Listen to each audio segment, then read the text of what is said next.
Welcome to Still Up Sports, and we're watching and having a watch along right now, guys, to UFC 330. If you are not watching it right now, turn on Paramount and turn on UFC 330. We are going to be watching live and reacting live. If you have any comments, questions, feel free to drop them in and let me know. Besides that, come check us out over here on Still Up Sports.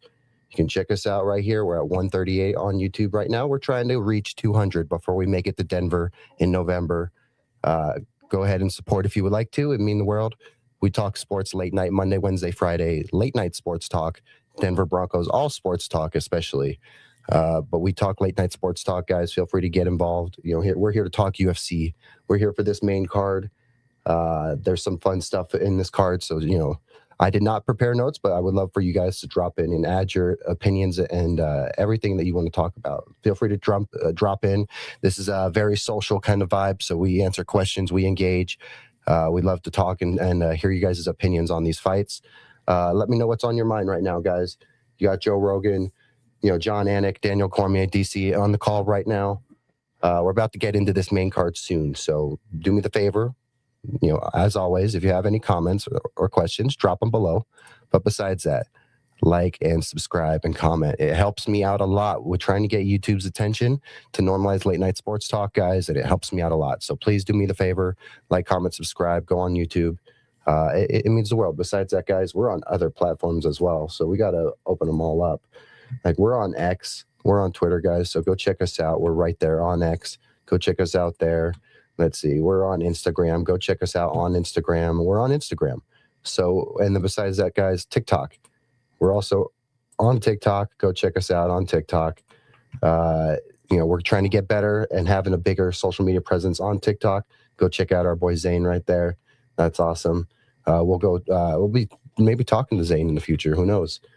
Besides that, yes, we're on TikTok, Instagram, X, and YouTube, guys. So feel free to like, comment, subscribe. If you're UFC fans, let me know what's on your mind. If you're watching, like, comment, subscribe. Yeah, guys. So we got a nice little card. I'm going to pull it up right now. We're going to pull up the fight card. And here you are right here, guys. This is what we're looking at right now. And if you want to talk Broncos, if you're one of my followers and you talk Broncos and you love the Broncos, we'll talk Broncos, of course, guys. Let me know what you're thinking. This is a fun little card. Looks like I did pay attention to some of what was going on, like Trishan Gore. Good on him. Getting the win over, the savvy vet, Vicente Luque. Crazy. I remember when Wonder Boy and Luque, fought, and I think I could be wrong, but I think Luque broke his hand in that fight or something. But, great on, Trishan Gore. Great win right there. Neil Magny keeping it up as always. Yeah, let's see, guys. We got Edson Barboza fight coming up, I believe. Who would have thought Edson Barboza would still be doing it? Crazy. No one would have thought that Barboza's still out here just throwing hands. The man's killing it. Let's click tail of the tape real quick. That's why I'm saying it, because he's 40 years old. And the man has been one of the most violent fighters, and his styles is very violent. And it's very crazy.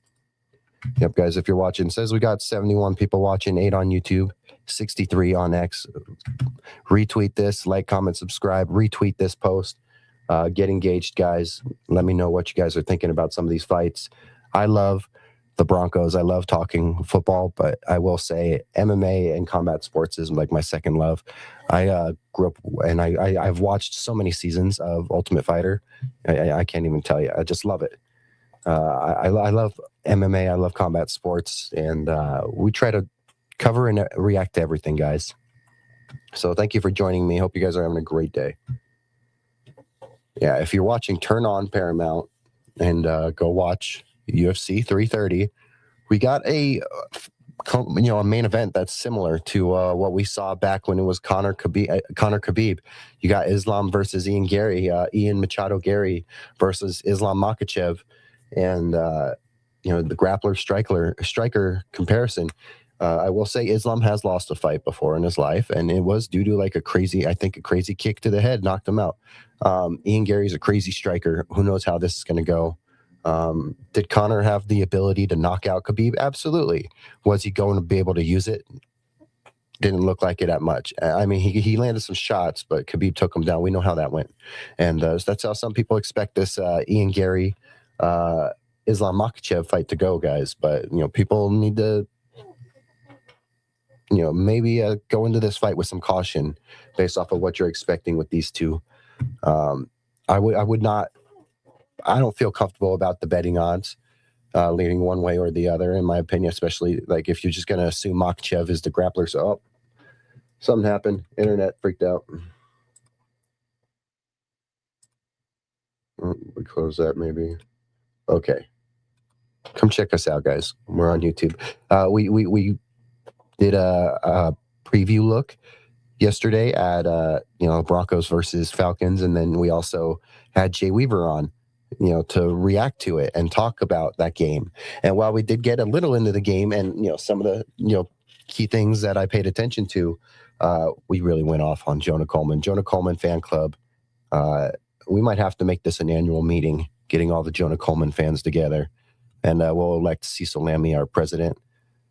Maybe Jay can be VP. Maybe they need a campaign manager, and I can be the campaign manager for the Jonah Coleman campaign. I'd love to be in on that. Yeah, guys, we're all over the place. We got so much stuff coming. There's some cool content coming out in the future, guys. Again, this is why I ask, feel free to like, comment, subscribe, because there's so many things coming out, and I don't want you to miss what we may be up to in the future, guys. Besides that, we got some great fights coming up. Watch-alongs are so fun because they're a laid-back vibe. When we do our Broncos watch-alongs for the regular season, not the preseason, but the regular season is when we begin those. When we begin the regular season watch-alongs, guys, we're going to be having to take some notes, but we're going to still be laid back and enjoying the vibe. Something about these UFC fights is I'm pretty good at keeping track of these notes without having to write them down, at least some of these things from these fights. That's just because I grew up watching so much UFC. I can keep it. I can retain this information. Let's see. Hold on, Paramount. Come on, Paramount. Is anyone else's Paramount acting up? Because maybe it's just mine. Maybe it's just... There we go. Hold on. There we go. All right.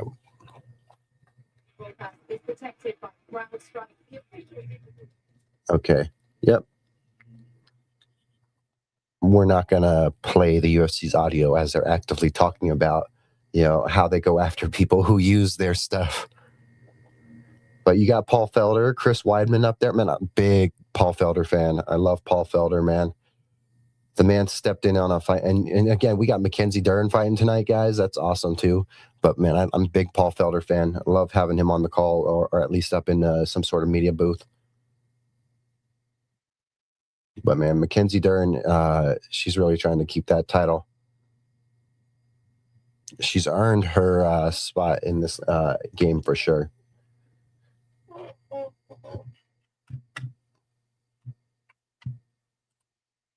Let's see, guys. We are on X as well, so check us out over here, YouTube. Yeah, so and we got some fun stuff also coming up. Like, so we got all these playlists.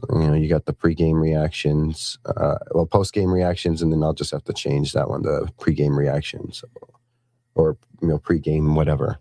But we're building out the playlists a little bit more. We got our interviews over here, 24-hour streams over there from when we did do one. We did 4 this off season, but that was the only one that, for the most part, that we actually got on there documented. But people have been there. They showed up. They knew we did it. Besides that, these late night vibes with Still Up Sports, we're going to have a new one coming out tonight probably. So, stay tuned for that. We'll probably have another one coming out. We'll just pick an audio later tonight and we'll make one. So stay tuned for that, guys. Let's see. There you go. So you got all of us right here, all of our social medias and stuff. But I also want you to do me a favor and go check out our friend Petros at Goonsville Clothing, because Petros is amazing. I'm rocking the Goonsville right now, guys. You can see it right here. Goonsville hat. Greek Goonsville, always rocking the Goonsville. Got the chain, of course. Yeah, guys, we're just we're living our best life, and you can always live your best life when you're rocking Goonsville, guys. Goonsville is fully embroidered. Some of the cleanest merchandise I've ever seen. I've always got a cart ready. I still have a cart ready to go right now. Petros is such a great guy, and you can also, let me remove me real quick, but there's 10% off right here, guys. Go check out that 10% off and go check out and put in a Goonsville order. Goonsville's awesome. Not a paid sponsor, but Goonsville is definitely family. And, we admire everything that Petros is doing and what he has done with Goonsville. It is truly admirable. And go check out like the Perseverance line. So sick. You never know who's going to be rocking Goonsville, guys. I say it all the time, whether it's podcasters, streamers, whether it's motocross athletes, whether it's, retired combat sports athletes, who knows will be rocking. Who knows who will be rocking Goonsville? Goonsville's everywhere. And if you live in Denver, you know about Goonsville. But besides that, Goonsville's spreading its wings all across the world, slowly but surely. And it's eventually going to be a household brand, household name. So do me a favor and go check out my friend Petros at Goonsville and check out some of the stuff he's got going on. Again, clean catalog, all kinds of cool stuff in there. My thing is every time I come onto this website, I start a new cart. And the man knows. And then even if there's stuff not on this website, he knows I'll message him about it. So, just do me a favor and go check out Goonsville, guys. It would mean the world to me if you go support Petros and give him some love. The man's killing it. Going to Boulder and going to school again. So, besides that, guys, we're back. Yep, stay tuned. We got some UFC fights coming soon, guys. We'll pull up that UFC card real quick. All right, guys, here's this card today. Oh, hold on. I am not a robot.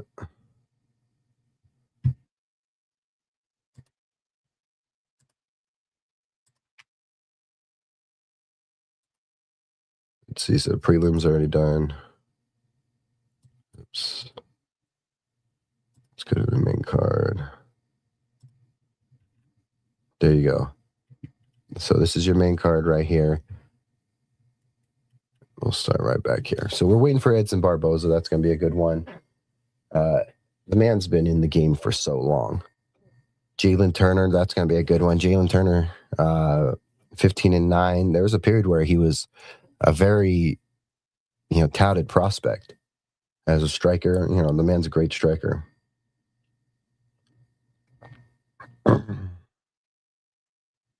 I don't know. I think this might be Jillian Robertson's second title fight. I think she's already fought for a title before and lost. I could be wrong there. Then you got Mackenzie Dern, 16-5. That's going to be a good one, guys. Everyone who knows about Mackenzie Dern knows the lady's dangerous on the ground. She could choke you out easy. Islam Makhachev, Ian Machado, Gary, that's going to be a good one. Because look at this. Both of them only have one loss in their careers. And I'll tell you, Islam's loss came from like a crazy head kick KO. Ian has that possibility and that capability. He's that talented. And again, Islam is 5'8". Ian is 6'2". At 170, 6'2", 170. I'm 6'2". I can't handle that, thinking that about me at 170 right now. So that is crazy. He has the 4-inch reach too. So if he can use that size and length, then maybe he can make it hard for Islam to take him down. Definitely have to be ready for the takedown from a young, fast guy. All right, guys, we got walkouts happening. So we got this first fight coming up. Edson Barboza, Esteban Ribovic, I believe. So stay tuned, guys. We got some fights happening right now. Turn on Paramount and let's watch some fights together. And if you're watching, like, comment, subscribe, guys. Here at Still Up Sports, we try to normalize late night sports talk. One late night sports show at a time. We go Monday, Wednesday, Friday, 1:30 a.m. Mountain Time usually. And then besides that, we will always hit you with reactions to shows, sports on Saturdays, Sundays, Mondays. So like in the future, when the NFL season starts on Sundays and Mondays, we'll be covering Broncos games, but we'll also be covering the primetime games for that night. Besides that, we will be on Saturdays. Those are going to be like combat sports days or college football days or days we're out at sports, because I'm going to be at 2 UNLV games this year. I'll be at 2 different Broncos games this year. One of them's on a vacation, but luckily that's during the bye week. So part of that vacation I'll be there for the bye week too. Hey, I see 88 people watching, 75 on X, 13 on YouTube. Do me a favor and like, comment, subscribe, guys. We got a cool UFC card right now. Islam Makhachev, Ian Gary, given early, vibes of Connor versus versus Khabib. Uh, Connor versus Khabib gives me some of these vibes, except Ian Gary is way taller. 6'2" versus a 5'8" guy. This is going to be real interesting to see how this plays out because the 5'8" guy is a great grappler. 6'2" guy is a great striker. We'll see if Ian's a great grappler too, but I want to see it's different level with Islam's wrestling, of course. Up we have Edson Barboza walking out to the crowd, hugging his kids. Man, he's crying. I think this got to be his final fight. Hold on. The man is crying.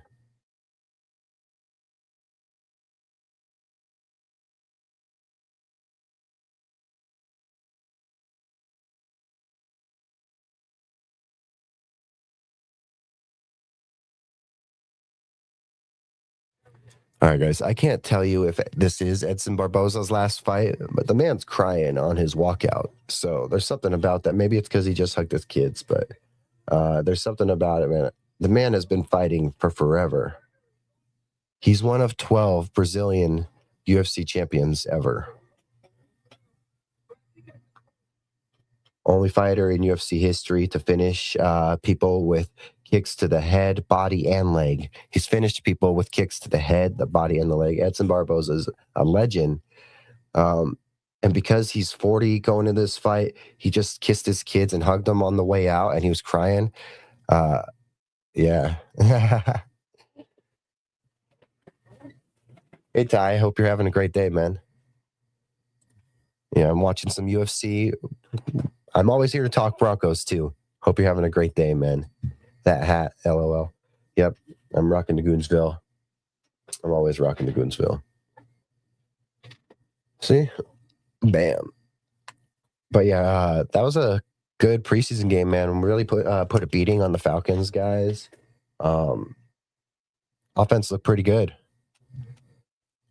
Heck yeah, man. Yeah, Edson Barboza just made his walkout, and Edson is 40 going up against like a 30-something-year-old. Let me pull up the thing. I did not have notes prepared for this fight. There it is, Edson, and they pull the stats up. There you go. There we go. Yeah, I saw the first half. Still need to see the second half. Yeah, I'm gonna probably after I'm done with this, and I'm gonna be going back and rewatching more of the preseason. But yeah, there was some good stuff. I talked about some good stuff last night. Me and Jay, we also kind of just went off on Jonah. Some people said, guys, it was only 24 yards, but yeah, he was averaging 6 carries a yard. That's why we're excited. Plus the balance. We saw how he was handling the balance when he was hitting, these players when the contact was happening. We were seeing the vision with the cutbacks. I think me and Jay, yes, it's only 24 yards out of 4 carries from Jonah, but that's 6 yards a carry, and we saw a lot with each carry from speed, vision, balance. Chef's kiss to Jonah Coleman. Yeah, me and Jay, we was a nice little Jonah Coleman fan club meeting last night. Yep, we are still up. We're watching some UFC, guys. Edson Barboza, again, he was making his walkout, and he was looking like he's crying. So I think Edson is probably going to retire after this fight. We'll see. Yeah, drop your comments or questions below, guys.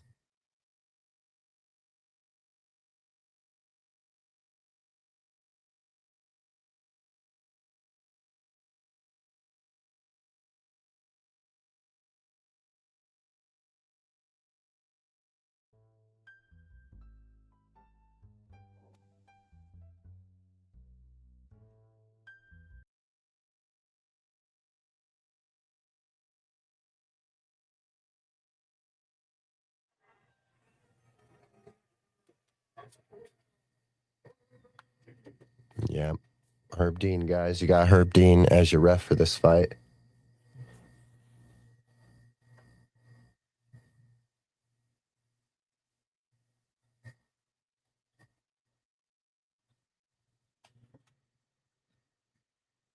Edson is one of the best strikers in the history of the game, guys. And the man is 40 years old. Edson's in orange trunks. Ribovich is in blue trunks.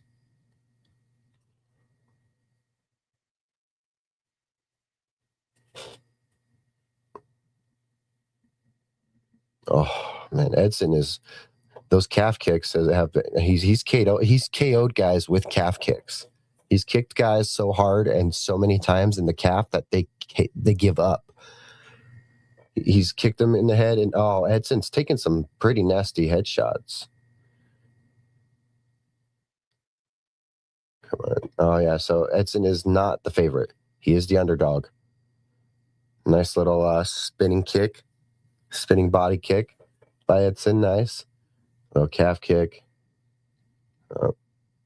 Little slip. Edson with the elbow. Little close grappling now. Little clinching. All right, Ribovich pushing Edson to the cage. You're in a little clinch now. Little stand-up clinch. Edson spun out of it. All right, and now you got these guys back in the center of the cage fighting again.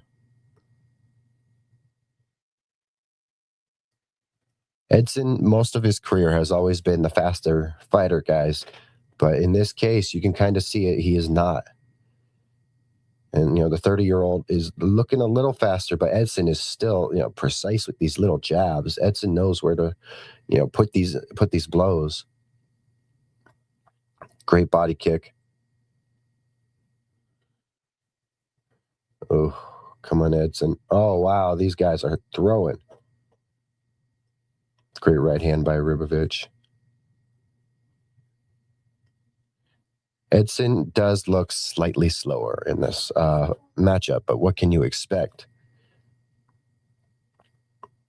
And there's a 10-year age gap in this fight. Edson's 24-14, and then you got Ribovich 15-3, the young up-and-comer. Edson has the reach by a lot, though. Edson has a huge reach. Huge reach. 75 inches in reach for a lightweight. Man's long. All right, Edson circling, kind of playing defense right now, guys. Edson just took a nasty knee.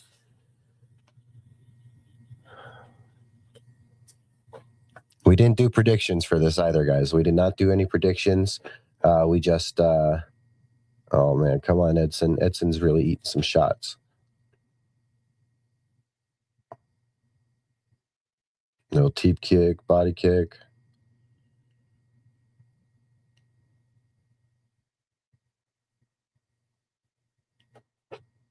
A hit, kick, and miss. Oh, Edson was getting a little teed up right there by Ribovich. Edson took the center of the cage again. Body kick by Edson. Edson does look a little slower. Ribovich is winning in the significant head strike battle, that's for sure. Edson's taken some shots to the head in this one. And his face is he's already bleeding out that right eye. Not unheard of with Edson, though, but definitely bleeding out of that right eye area.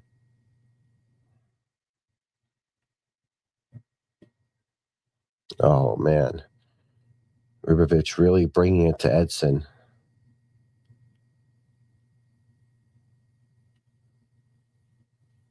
We got 50 seconds left in this first round, guys. We're almost there. Edson might be able to, could maybe use this break. Ribovich smiling in there. He's smiling in there, knowing that he's taking on a legend, and he may be able to put down a legend. One of the best strikers in the game, in Barboza too. For over the last 20 years.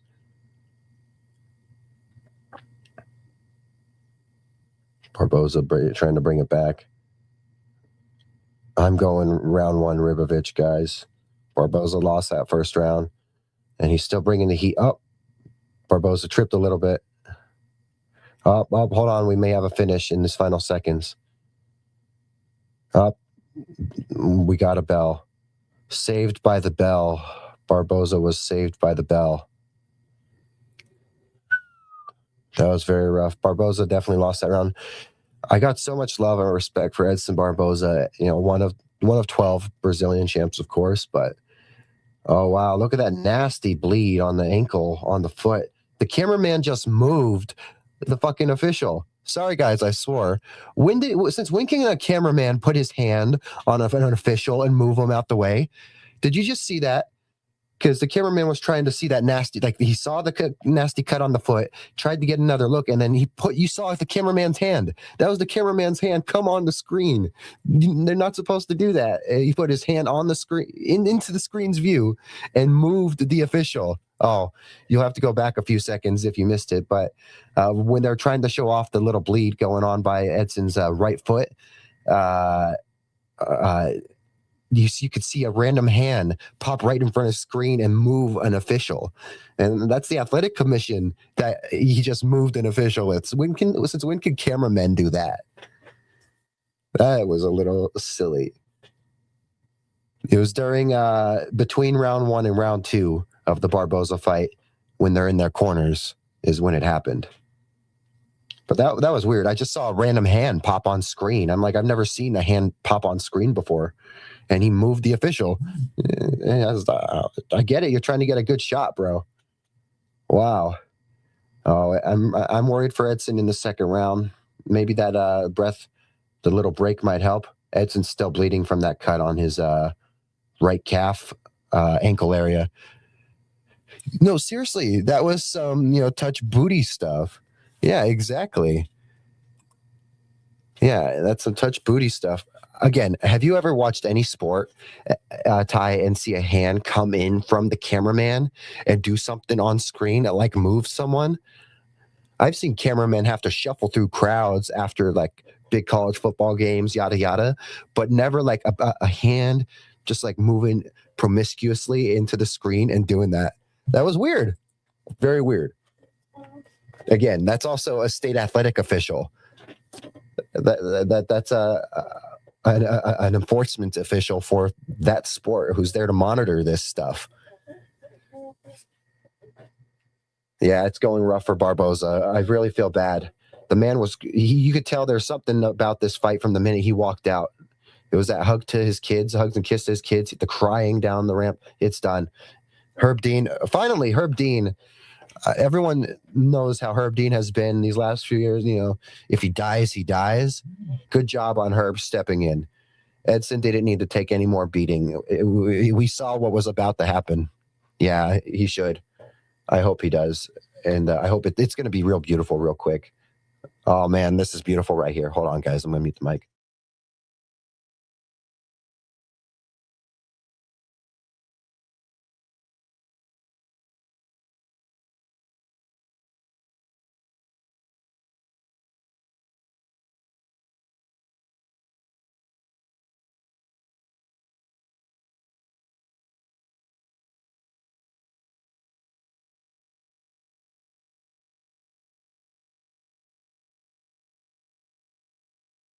All right. I had to mute for that just for a second.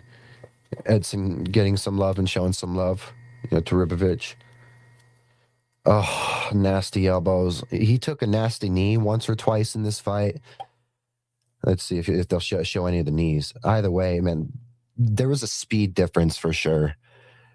Edson was the fastest back when this guy, 10, 15 years ago, Edson was one of the fastest.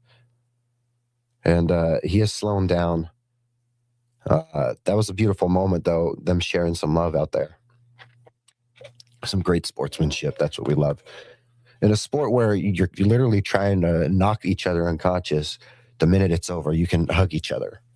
And because you guys know what you put into that training camp, from the weight cut to the dieting, to the physical abuse, to the money spent on the camp, to the travel, to everything that it takes to be a combat sports athlete.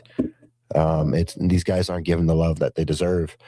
And both of them understand, that's this thing with the sport. And when you see these guys beat the shit out of each other and then love on each other right after, it's because they both just went through the same thing the last 2-3 months. And a fight camp is a painful thing financially for some fighters, especially when you got a lot of these lower prelims guys. A lot of these guys fighting on the prelims are fighting for 12-12, or like 12-6 or something. So it's like you get 12K, and then if you win and if you lose, you get 6K. So it's like, and it might cost you for 2-3 months of a camp, and just to get to the fight and everything you spend, guys, it might cost you $1,000 or $2,000 just to get there. So it's like these guys, no one gives love to what these fighters go through. Just go watch some of the early seasons of Ultimate Fighter and watch the weight cuts. You can still watch it in the newer seasons, and you still see the weight cuts. These are athletes who do I think that maybe there's something in MMA and in combat sports with fighting at your natural weight versus having to make a cut? Maybe there is, but no matter what, the discussion isn't about that. The discussion is they make these weight cuts so they can put on a fight. They put in all this hard work, all the exercise, all the training. It's not easy. Yep, Edson has the gloves off, guys. I'm gonna have to mute that when that happens.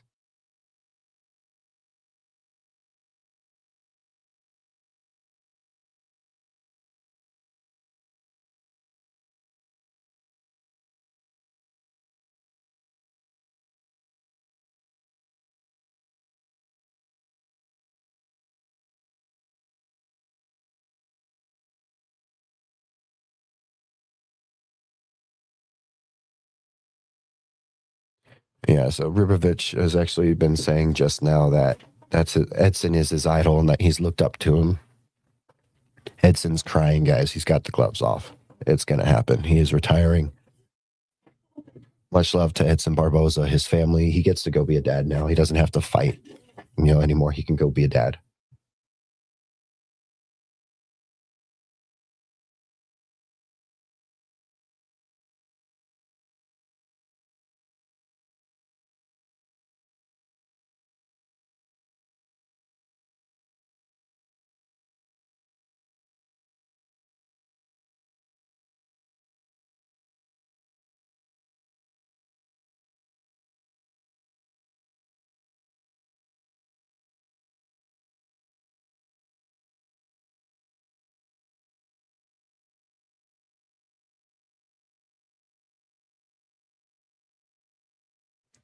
Yeah, guys, Edson's about to retire.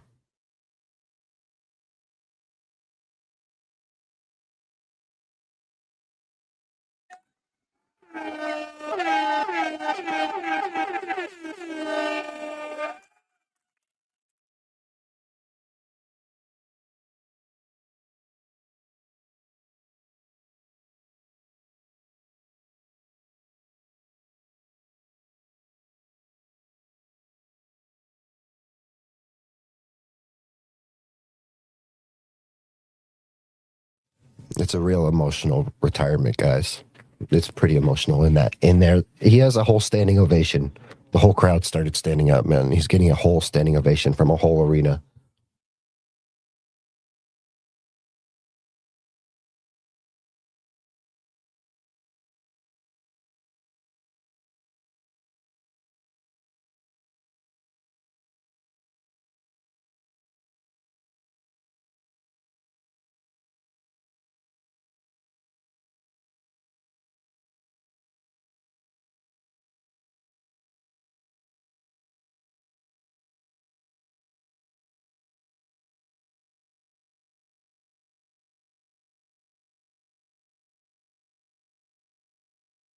Congratulations to Edson Barboza. Congratulations on an amazing career to Edson Barboza. He gets to go be a father now, go be a husband. He gets to go live a normal life now. And what I mean by that is, again, he doesn't necessarily have to torture himself with these camps anymore. Every fight camp is legit torture for a fighter leading up to the fight. And then they have to get through the fight, which is the biggest mountain that they have to climb after already struggling for what is months of a training camp. So, it didn't go his way, but he's still retiring, and much love to him. Let's see. You got Matt Hughes hanging out in the crowd. Let's see. Got Chris Weidman up there, Paul Felder up there. Mark Wahlberg's hanging out there. Yahya Abdul-Martin is hanging out there, the actor. You got a lot of celebs hanging out up there. But much love to Edson Barboza. Cheers to Edson, and we wish him best on retirement. He has some young kids with, I really do wish him the best. The man's always going to be in great shape, and I imagine he's still going to stay in good shape. But, we just wish Edson the best. Over 20 plus years of entertaining people, putting his body on the line. And the man was one of the best out there. So, it didn't go his way, but congratulations, Edson Barboza, on an amazing career. Because we can keep going. We can keep going back, guys. Look at this. We're only in 2016 on Edson's career right here. And this was his first and only fight of the year. That's okay. Because you can go back to last year. He fought 3 times. Well, he had 1 canceled. So he fought twice last year. 2024, he fought once. He look at all these fights, though, that he has stacked up going back these last few years, averaging about 2 fights a year. That's pretty good. And see, he beat Paul Felder back in 2015. So that's crazy right there, guys. The man was fighting everywhere. 14, 13, 12, 11. 2010 is his UFC debut. That means he was still fighting before the UFC. So much love to Edson Barboza. From 2010 to 2026 in the UFC, fighting 2-3 times a year at times, putting his body on the line for us. Congrats to him, man. We truly wish him the best. No matter what, he lost the fight, but he won the night still. He won the night. Cheers to him. Some of these fights, guys, I did not prepare for. So some of these were going in blind because I did not prep for this fight. I was spending the weekend prepping on that Broncos preseason game. But yeah, guys, so great fight, Edson Barboza. This is your next fight right here. There's your tail of the tape. And also here, first, do me a favor. Come subscribe. I see you guys all watching on X. I see you watching on X. Come over to YouTube. Come join us over here on the dark side on YouTube and subscribe. We have cookies. All right, guys. You know what we'll do? We'll hit you with the be right back screen. I'm going to go downstairs real fast. All right. Be right back. We got another fight coming up.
If you guys are just joining us, Edson Barboza just announced his retirement from the UFC.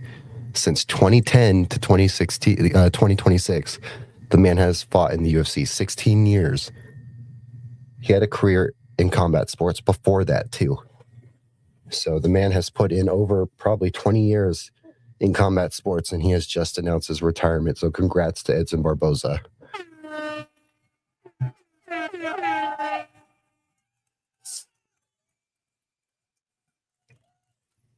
Much love to Edson Barboza, and we hope and wish him the best in retirement, guys. If you're just joining, please do me the favor, like, comment, subscribe. You see us right here at 138 on YouTube. We do these UFC watch longs all the time, guys. So stay tuned for more to come.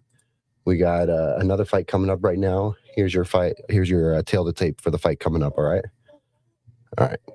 I'll be right back.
All right, guys. So there's your tail of tape for this next fight. I didn't do any notes going into this fight. I think I may have seen Dustin fight once, but I can't guarantee if that's true or not.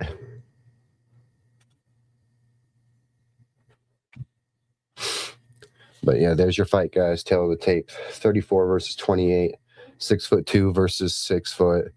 Both of them obviously 185 at middleweight, and then Mansour has a 5-inch reach advantage.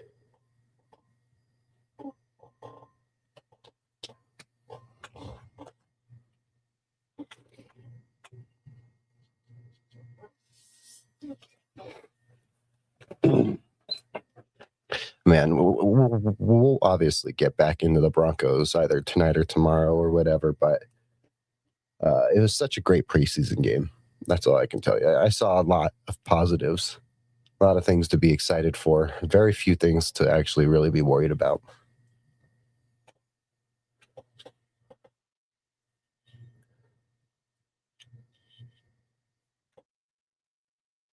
Mansour has finished all 9 of his fights, guys. He only has 9 fights. 9 wins, 9 losses.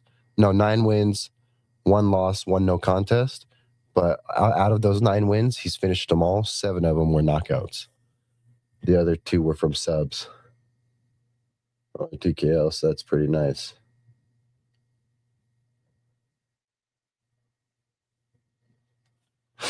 Man, if I knew more about sports betting, I'd maybe get into it, guys. But I don't know much about sports betting, and I'm not just going to go gamble my money.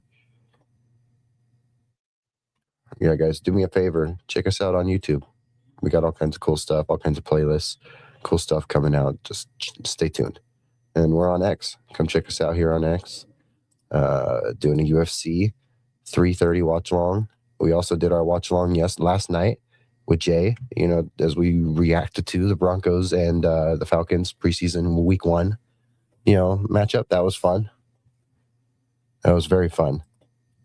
Hey, Martin, how you been? I hope you're having a great day today.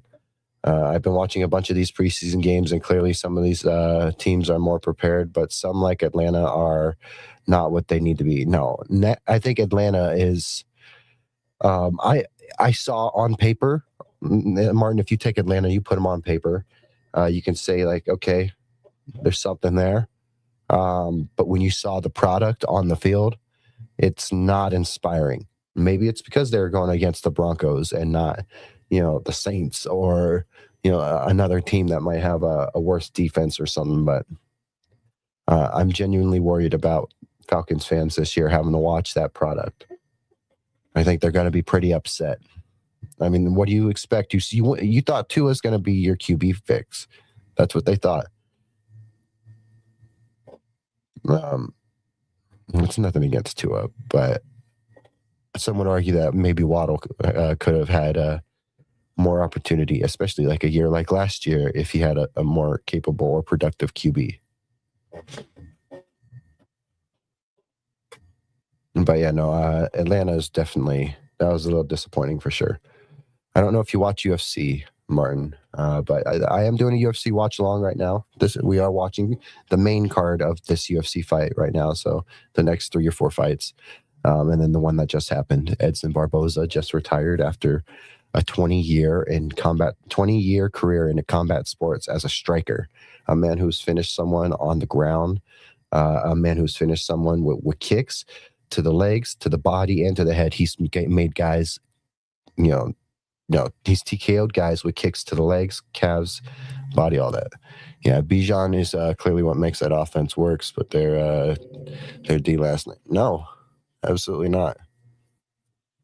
Absolutely not. And I was talking to Jay. I said, "There's only one or two fantasy darlings on that team, and it's got to be Bijan." And I mean, that's all I can really think of. I don't see much of this team. I see the Falcons being last in their division. And I thought about it, and I remember when I did Broncos Bros, and we rated each division and what we thought how the divisions would look or whatever. I think I didn't put them last in their division. I put the Saints there. I think that the Saints are going to be third in the division. I think that they're going to be scrappy enough, and I think the Falcons are just going to collapse. It's not an Arthur Blank problem with this ownership. It's just the fact that they've never been and maybe it is, but I just think that with the Falcons, they've never been aggressive. You need to go out and be aggressive and make moves. I want to see aggressiveness and making moves. Hi, who wants to hang out? We got kitty cats over here, guys. Maybe we'll get a kitty cat over here. We're not going to bring the mic to the cats this time because that's how we lost our computer screen. So Abdul Malik versus Stoltzfus. I don't want to pronounce that last name. We'll just call him Dustin by his first name. But yeah, guys, go check us out on all these platforms. If you're watching, I see multiple people watching. Go ahead and check us out on all these platforms. These two are swinging. This is a real brawl of a fight right now. These guys are going. We got a kitty cat on our lap, guys. You see him? And we're just going to put him up there. India tree, you go. Because we know you like to be on screen when we stream. Here we go. We'll pull him up right there. Hi, buddy. Hi.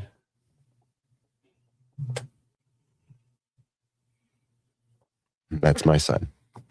Well, we don't have a monitor here to actually knock over now, so technically he's good. But that's as far as we're going to go with that. We're not going to go any further with that because we learned our lesson with our broken screen. We learned our lesson. But he can hang out. He likes to hang out, and he's going to hang out there with us. He likes to sit here on screen and chill with us. Yep. Yeah, guys, I may love the Broncos, but if there's something else I can go on and on, and I think I have some pretty good ball knowledge on it's and there's no ball involved, so I call it glove knowledge. I think I have some pretty good glove knowledge when it comes to uh, UFC and especially like UFC lore to an extent with my like watching all those seasons of Tough as a kid. I grew up watching Bully Beatdown, grew up watching, a lot of these guys. Something I'll say about the NFL and the UFC, and I think it's a fun discussion, is that with the NFL, some of these offensive and defensive linemen, uh, some of these offensive and defensive linemen, I think that they would make amazing heavyweight fighters if they weren't being pulled away. Same with NBA players. Some of these humongous guys would make amazing athletes, combat sports athletes. Like imagine Shaq if he chose to shave like 100, 200 pounds and then just get jacked and train jujitsu and combat sports. Stop. It's okay. You're fine. You're okay.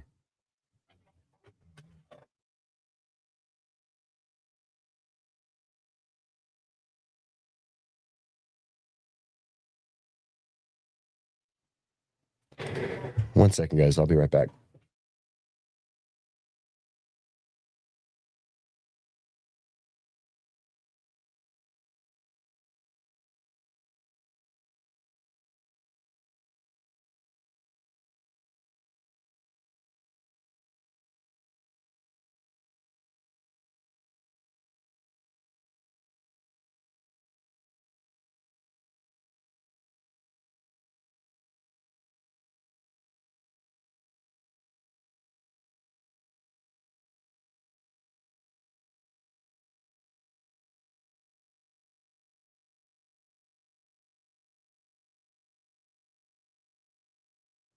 All right. Yeah, we're streaming and cooking food. And we went downstairs, and this was a stand up fight. And we come back up, and Dustin is in full mount and now taking the back. And the round ends.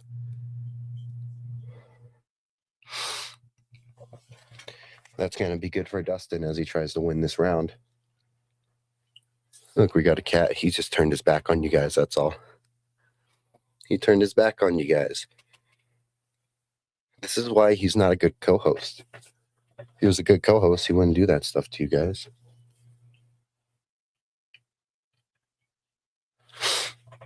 This is a good fight. It's a scrappy fight.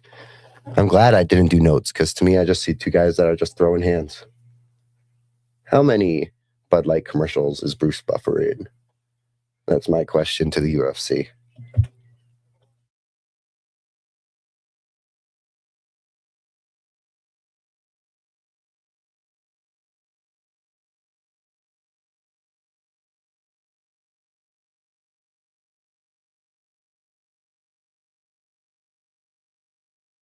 Man, Dustin had a hell of a slam. That's what I missed when I went downstairs. It was a hell of a slam. Great slam. No, what I was trying to say though is I think that there's a lot of uh, combat sports athletes that are lost in what is the NFL. There's so many guys that don't make the NFL, don't make the NBA, and they should immediately, I think, just go straight into combat sports because they're so athletic. There's so many guys that who play offensive tackle and don't make a team in the NFL or even in the CFL, but they're so freaking athletic they could maybe make good or even great fighters if they were to lock in and just immediately start training that or keep training that stuff.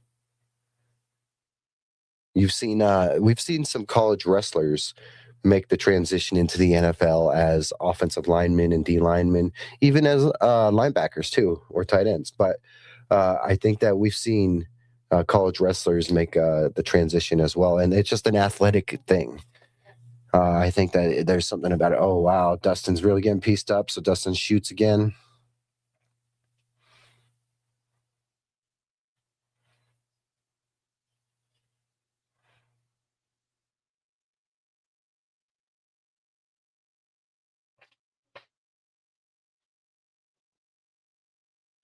And so, guys, I'm pretty pumped for this main card and for this main event and stuff too. Another Slam by Dustin. Dustin was able to, I think that was a slam or, well, these two are just grappling now. They're on the ground. They're grappling.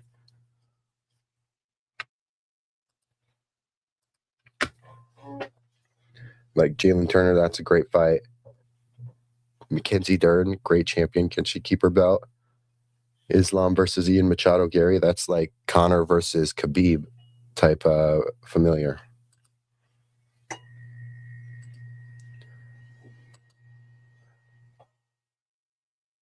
All right, guys, I'm going to go check on my food real quick. I'll be right back.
Man, the things we miss. Dustin now has the back and is choking him, and it's about to be over. It's about to be over. He's got the choke in. He's got the choke in, and he taps. Tap. Dustin gets the win by submission. Good for him. The man was taking some vicious shots earlier. Good for him. So your next tail of the tape, guys, is right here. Jalen Turner. Kai Fernandez, I think. This is why I'm glad I did zero tape on this, because I can just adjust, come into this like I'm a fan. It's a good fight, though.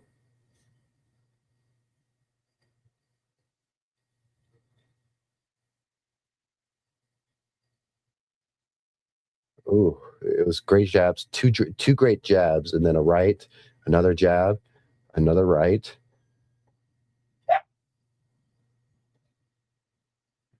Some great ground and pound. And then he takes the back and chokes him. Great move. Good win. Great win by Dustin. All right, guys, let me go check on my food. I'll be right back. We'll give it a few minutes. I'll be right back, guys.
All right, guys, we're back. Let's just close that. There we are. We're back. That was a great fight. Great point tie. Both Pennsylvania fighters win in upsets in Philly tonight. Let's go.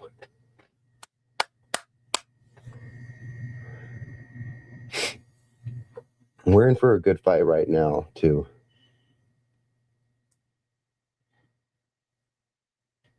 There's been some great fights all around near round 2 so far. I've been enjoying all these cards, guys. If you're watching right now, if you're joining for the first time on this stream, do me the favor, go check us out on YouTube and subscribe. Like, comment, subscribe. We answer all these questions and comments that you guys drop, and we get to them no matter what. Besides that, we're on X, we're on Instagram, and we're on TikTok. So check us out there too. You always see us rocking the Goonsville. You see me right here in the Goonsville.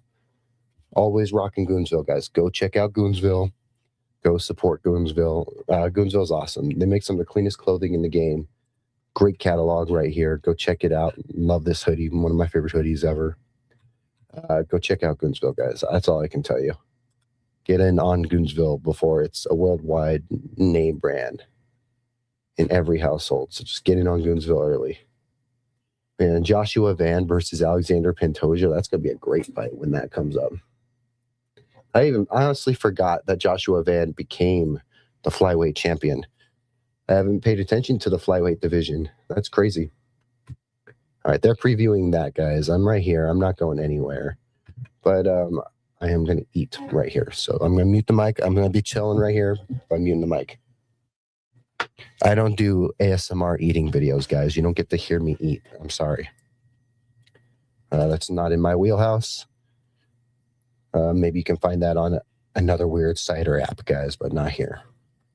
So I'm going to mute this mic, and I'm going to eat real quick while we watch this whole little video as they tease, these next few fights coming up these next few months.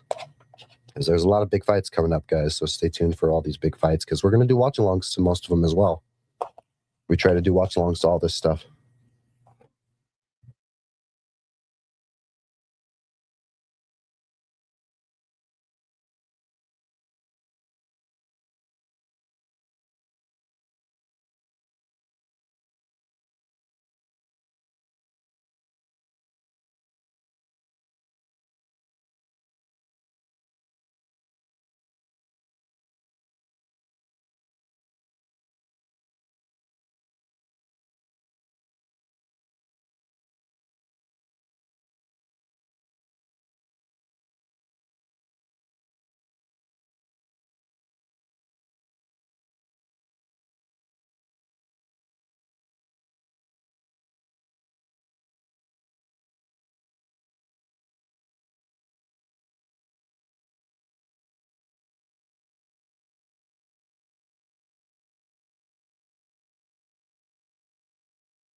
Something to say about this fight, guys, is I used to be very big on Jalen Turner. The man had a pretty big, rise and, jolt into the UFC. But he's kind of had, a coming back down to earth in some of his last few fights, I believe. Let me double check. We'll double check together. Okay, so he won his last one against Edson. So he won his last fight against Edson Barboza. Lost to Ignacio. Let's go back to 2024. He lost to Moicano. So, yeah, you can see, there's been some of these, where, he beat Bobby Green. He did beat Bobby Green, but then he lost to Dan Hooker. He lost to Gamrot. So he's had to come down to reality, because we go back to where his career began in 2018. That was a loss to Vicente Luque in his, debut. So what do you expect with a loss to Vicente Luque? In 2018, Luque was one of the best as a title contender.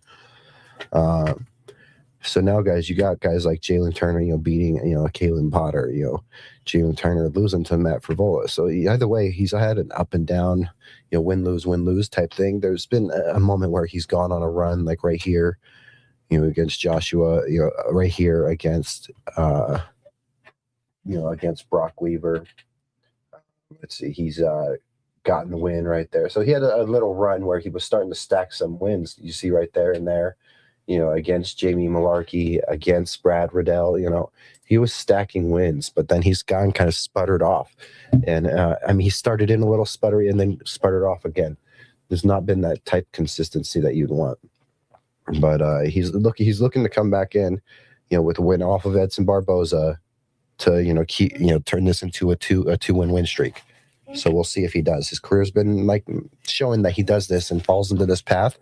We'll see if Jalen Turner can do it. So let's go back, and that's your tail of the tape, guys.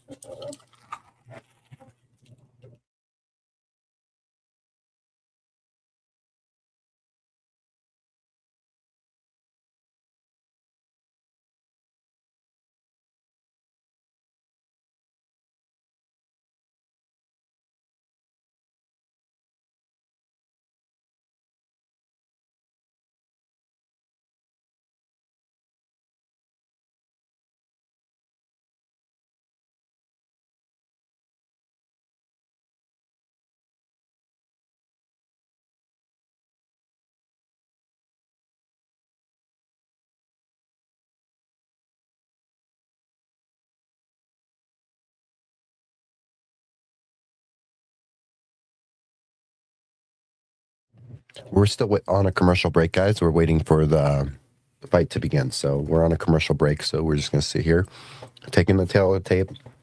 We'll explore this guy real quick because I don't know much about his career, and that explains it because it's a 4-year career. He's lost a few of these fights, so he came from outside. One. Okay, so he's got a three fight win streak right now. All right. It's good to learn about a fighter you don't know nothing about, But see, there's very little on him. Not much of a profile popping up, other than if you go to maybe UFC stats. But let's go back because this fight's going to begin soon.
I will say I love that I went into this UFC card, guys, without taking any notes because I only knew about like a handful of these fighters. So some of these fights have just been refreshing to take in as I'm having to learn about a few of the names and guys themselves, like Fernandez right here, who we were just talking about.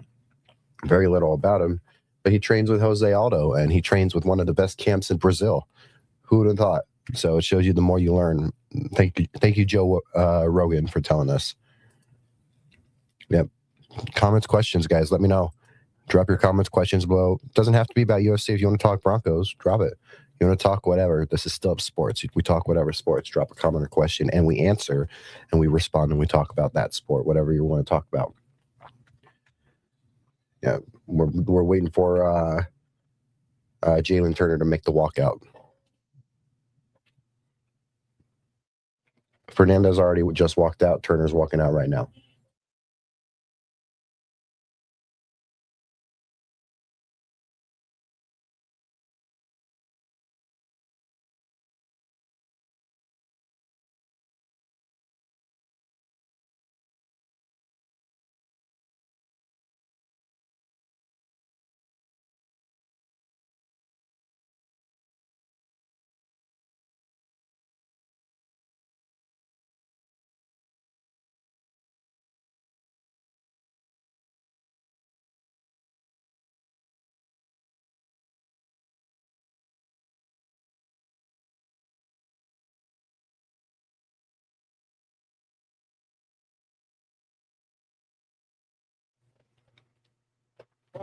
So, guys, I was talking about this with this is a lightweight fight, but the welterweight main event, similar heights between the two fighters. So, if you look at this fight right now between Fernandez and Turner, Turner is 6'2", and you got Fernandez at 5'8", very similar to what you're going to see in this main event. The champion is 5'8", and then you got Ian Gary, who's 6'2". So if you want an idea on how the height may look, uh, just 2 fights away, think about that, guys.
All right, guys. So our man, Brucey B, Bruce Buffer, that's Brucey B over here, guys. Not Bruce Brown. Brucey B, Bruce Buffer. He's doing the intros right now, guys. You'll see something similar with this height difference, except both the guys at welterweight will be a little heavier. That's all. So this fight's at lightweight, guys, which is at 155. At 170 is where welterweight is, and of course these guys, that's when they weigh in the day before the fight. After they weigh in, they can start eating. They can start trying to put on some weight. Some fighters are known to weigh in at 155, and come the following day when they step into the ring, they're already pushing 170 themselves. So they're already pushing welterweight weight in there, and that's a good thing still because of these weight cuts. You don't want a guy that's drained and dehydrated and exhausted. That's why after making weight on the scale, what's big next is that you actually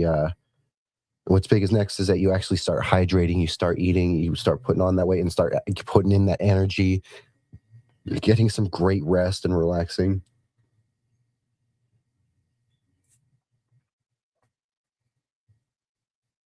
All right, guys, fight's about to start.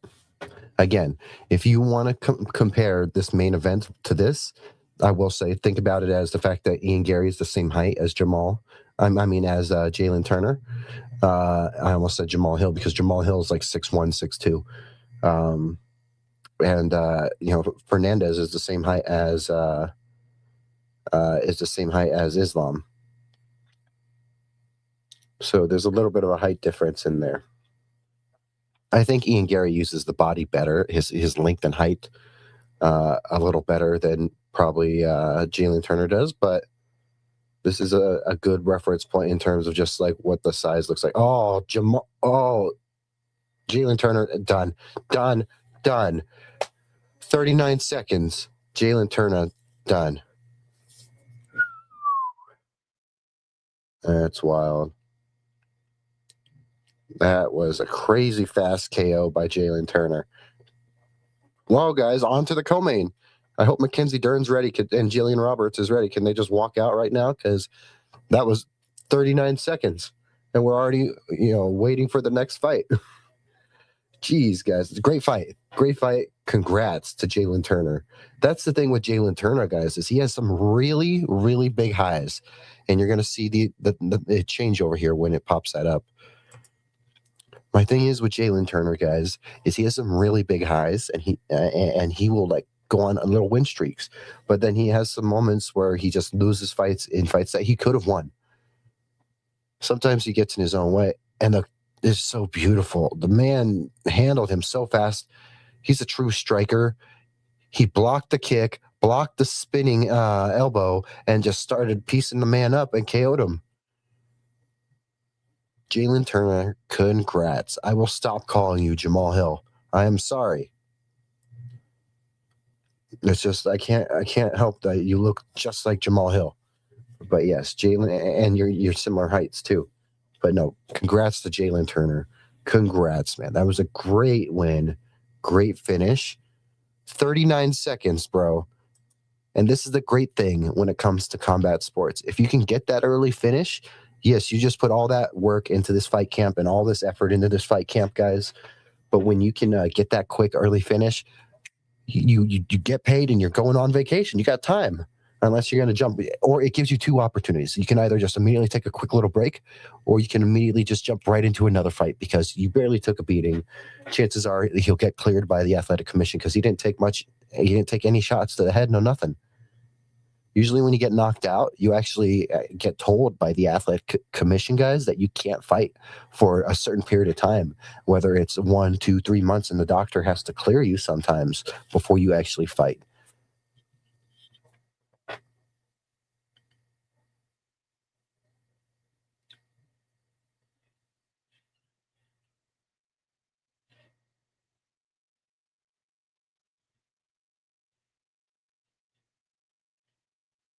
Man, that was a crazy fight, guys. Crazy fight, went over real fast. I don't know what to tell you guys. Jalen Turner pieced him up so fast. And this is a guy who's been training with Jose Aldo, who has a great win streak. Crazy, guys. Crazy.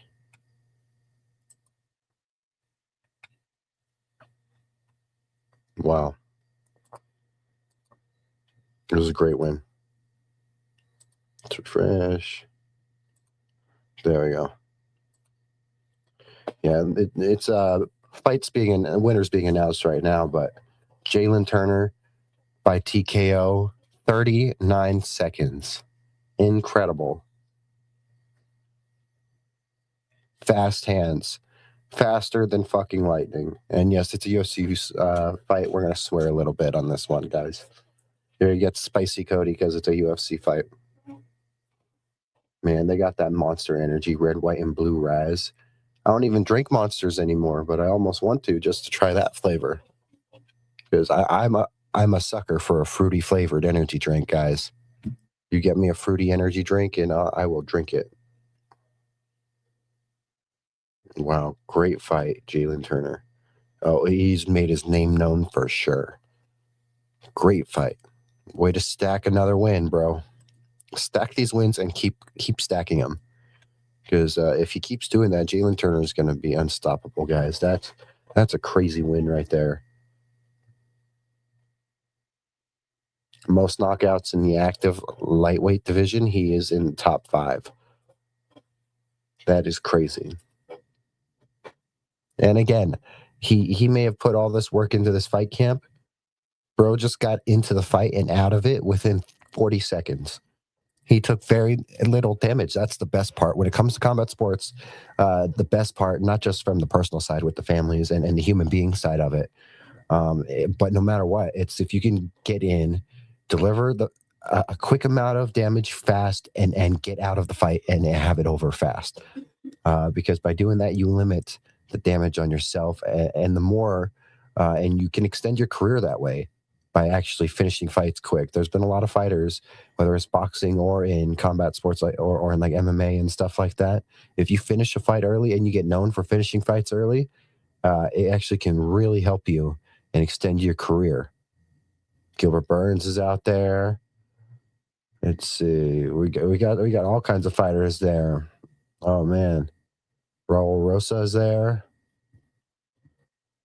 You got some fights coming up, some big fights, big fighters out there, guys.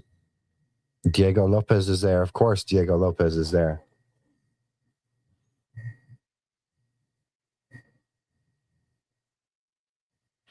Oh, you got Joe Pyfer. You got Joe Pyfer there. Man, it's been a great year for combat sports, guys. But yeah, you can extend your fighting career just by finishing fights quick and early. And that's a big thing there. That I'm actually very happy for Jalen getting another quick, finish because it gives him more time either to go back to the lab or just take some rest or jump right into another fight and keep going. He stacked a win with little effort, minus what the work put into the camp, of course. All right, guys, we got Mackenzie Dern working out, UFC champion. One of my personal favorites in the women's divisions is Mackenzie Dern. She's great. Jillian Roberts warming up right now. I think Coach Dean Thomas. I think Dean Thomas has been her coach for a while. She's been stacking wins. Wow. I didn't know she's been stacking them that many. She's got 5 wins in a row. I remember, I think before that, she had a loss after that. She's fought in a championship fight, Jillian Roberts.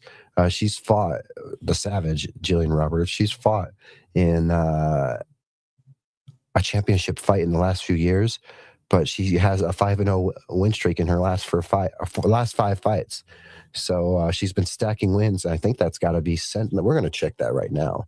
We'll check this right now as the tail of the tape, guys. We don't even need the tail of the tape for the Jalen Turner anymore. That went quick. All right. So there's your tail of the tape, Mackenzie Dern, Jillian Robertson. I may be a very big Mackenzie Dern fan, but gotta respect what Roberts has been doing. Let's see. She won by decision because they said that she's on a 5-win streak. She won that one. Let's see. One against Maria Rodriguez. One against against the Karate Hottie. Wow, she's been stacking these wins. Let's see. Hold on. Tabitha Ritchie. Wow. So her last fight was against Tabitha Ritchie, but I could have swore, was it 2022? I just feel like she's fought for a championship recently. Am I wrong? I must be wrong, unless I'm tripping. Maybe I got her mixed up with a different fighter. Macy Barber, Molly McCain. She's been with the UFC since 2017. That's actually impressive. Let's see, one.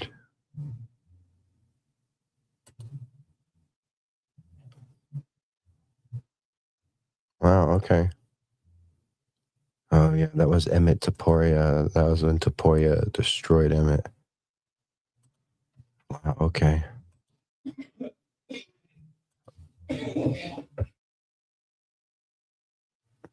Sorry about that. Someone's being a little obnoxious and coughing. I love Jillian. Been following her since her UFC debut. I was just curious because I thought that she's fought someone for a championship recently, but I guess not. And I thought she had fought for the belt in the last 2 years, but I'm wrong.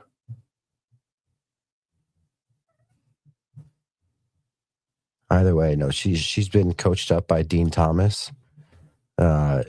Great coach, great commentator. It's going to be a great fight. I'm a big Mackenzie Dern fan because similar to Roberts, and look at this, they have almost similar records. Dern may have like a slightly cleaner record, but there's adversity to get that far, to get 20 plus fights into an MMA career. There's going to be adversity and there's going to be losses.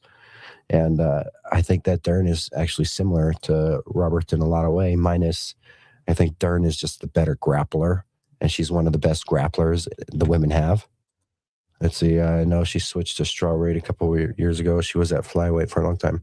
I got her mixed up with a different fighter then. There's another one who fights with bright red hair that I must be mixing up with that lost a title fight these last few years ago. The name is slipping me, but it's got to be another female that fights with like that bright, dyed red hair. But I no matter what, I do think that Robertson and Dern have similar career paths actually. Because let's go to Dern now, because we just looked at Robertson. Let's see, Dern has gone on a tear. She's been winning her fights these last. Let's see, that's 1, 2, 3. Okay, so she's on a 3-fight win streak, but she's also currently the champ. And oh man, I forgot about Wei Li. Wei Li is right there at number one in the rankings. Tatiana Suarez. That's okay. But Dern's at times has taken some losses. I remember her fight with Angela Hill. I remember that. Angela Overkill Hill. See, I know these fighters and their names too. Yeah, so she's had, I think, a similar career in terms of like there's been ups and downs. There's been some losses. There's been some streaks too, some solid win streaks.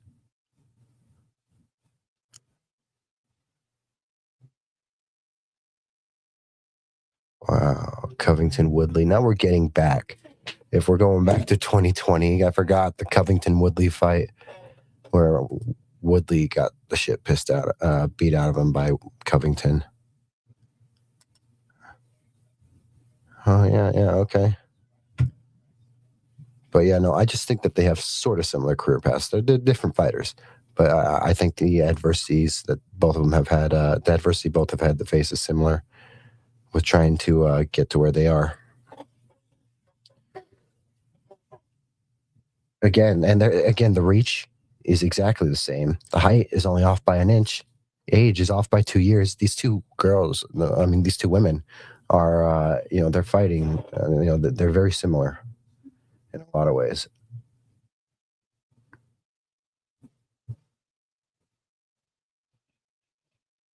I want to see.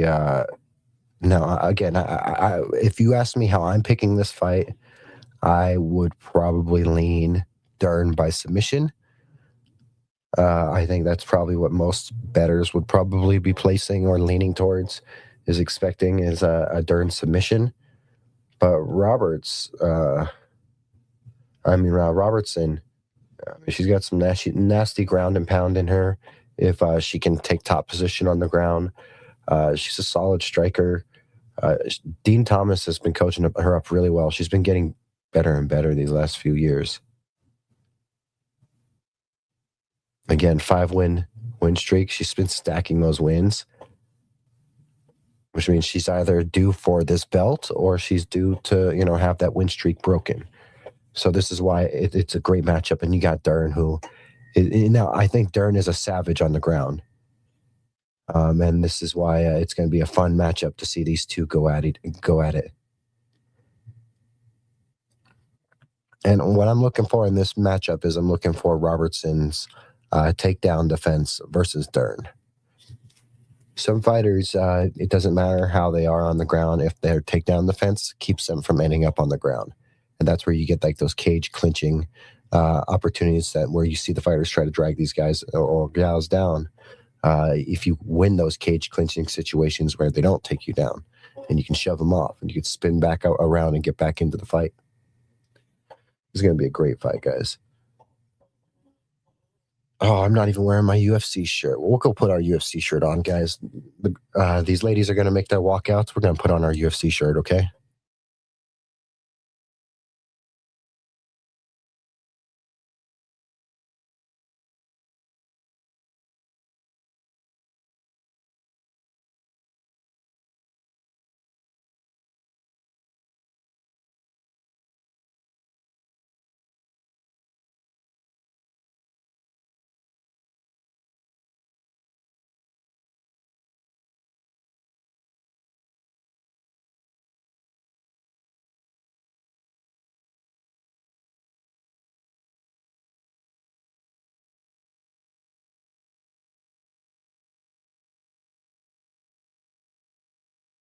All right, we got the UFC Noches shirt going back to Valentina.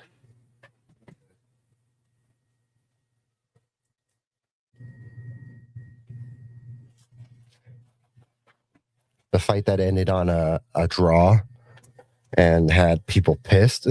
I was there when it happened. My only UFC fight I've ever been to. I like to watch these fighters as they do their walkouts, guys, whether they're smiling, whether they're serious, what they're up to. Like Edson, his was a clear tell that he was going to retire. He's hugging his kids as he, like his kids met him at the beginning of the walkout. Usually the families are down at the end or at the beginning, where closer towards where they start to take their stuff off and get ready and get looked at by the medical trainer before they hop into the cage. Instead, Edson's family met him at the beginning of the tunnel, right at the beginning of the walkout, and Edson's hugging them and kissing them and crying. So that was kind of a tell. Robertson looks locked in. I think I saw a little smile out of her when she first came out the tunnel, and then locked right in. I think she knows the opportunity ahead of her, and yeah, she needs takedowns, and she needs so. DC has it right. Daniel Cormier has his keys to victory listed as secure takedowns, damage from the top. That's exactly what I'm thinking because, and what he means probably by the damage on top is because of the fact that you have Mackenzie Dern, who's really good down on the ground with grappling. So if you can get on top of Dern, you can lay some boom, and that's something that Dern has not been in. Dern has never had someone get on top of her while grappling and lay some ground and pound on her. And that is a great way for Robertson to get in there. Besides just, I want to see the pop on some of these punches too from both of them. Because I think to set up, the opportunity to get on top of Dern and throw these shots, you got to really hit her a little bit. Got to really bring it to her. I'm excited for this matchup, guys. These are some great fighters, some great women that are really set the standard for what it means in this game. Let's restart there. All right, Mackenzie Dern, here she comes.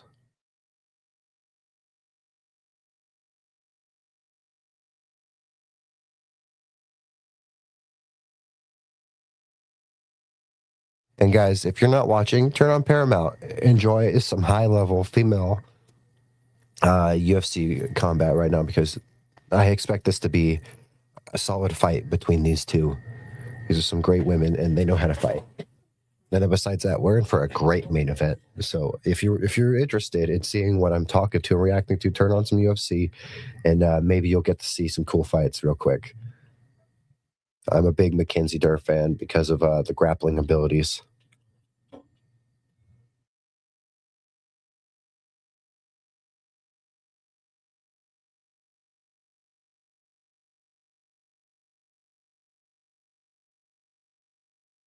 And so while Daniel Cormier was talking about his keys for Jillian Roberts, with ground and pound and getting on top at position and stuff, they literally show Dern's stats as like most submissions by a female in the UFC. So she is a submission artist.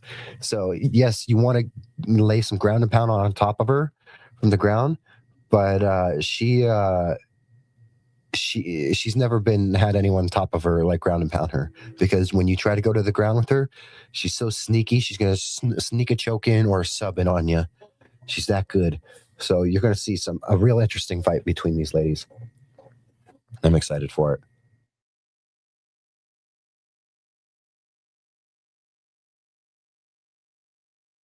And another key, she has gotten very good, and like her stand up or her striking has grown exponentially. When people talk about in combat sports, striker grappler, usually people start out as one or the other. She's grown into a good striker.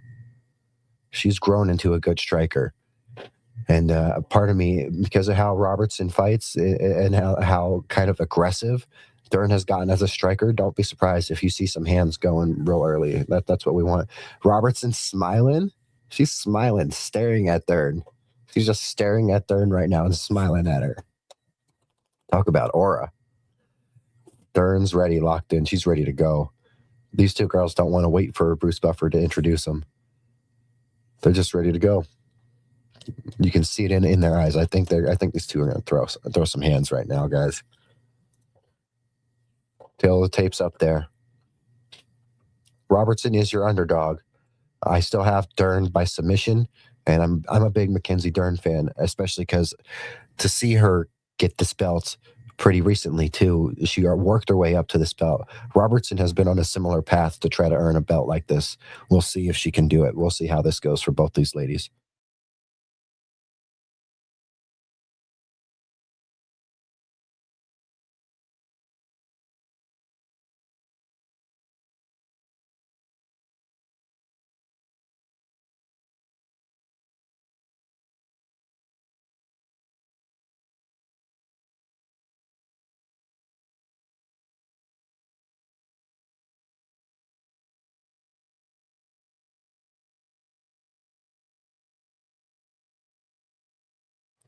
Robertson, it looks like a statue, stone cold statue, leaning against the cage.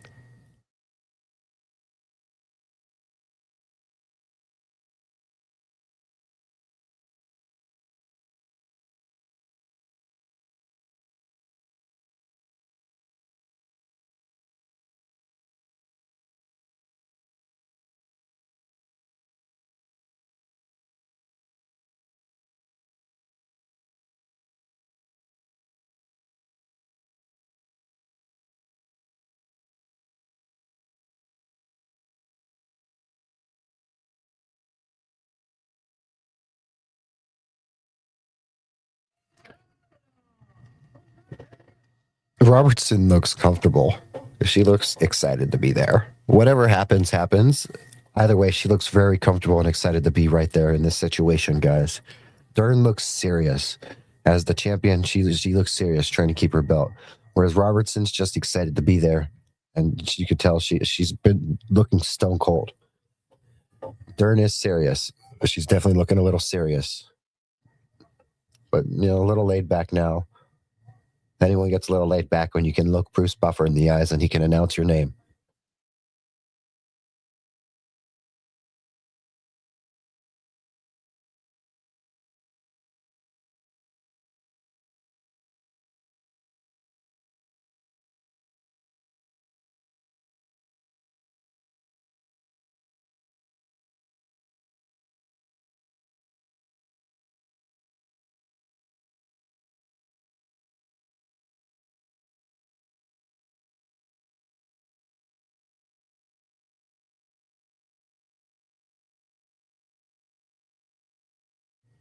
All right. Both ladies touch gloves. They're both ready to go. Dern looks ready to go. Robertson looks locked in.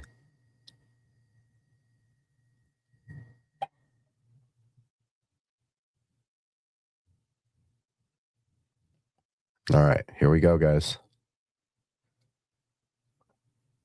All right, Dern's already coming out. Jab, jab. Dern is very aggressive, already coming in, already making the first few approaches. Kick. Let's see, Dern is the betting favorite by 65% on Polymarket. Good for Polymarket, I guess. Robertson goes for a takedown. It's stuffed by Dern, and Dern is got her in a little bit of like a lock and is kneeing her. This is my thing with Dern, is getting her to the ground is not that easy, and then winning on the ground with her isn't easy either. And she continues to get better as a striker. So we'll see how this goes, because Dern's become an aggressive striker. All right. Out of the clinch, back is in the center of the cage. They're throwing now.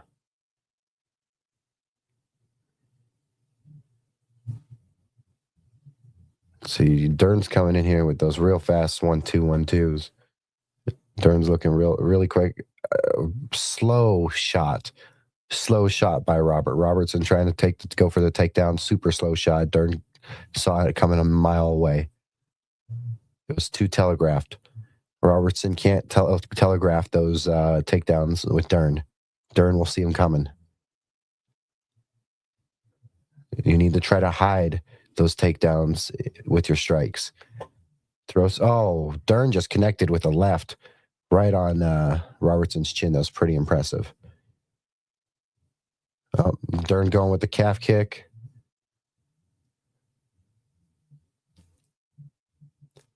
Robertson going with a teep. Robertson's out there swinging. Dern's the faster striker.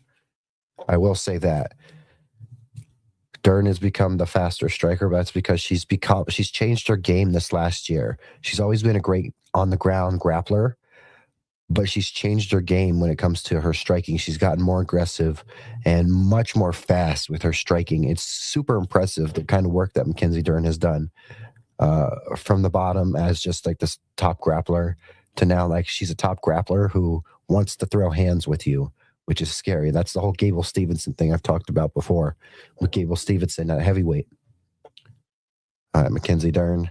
Trying to throw in some sneaky elbows, throwing some body shots. She's, again, very aggressive right out the gate, really fast. Takedown. Mackenzie Dern gets the takedown. on top of Roberts right now.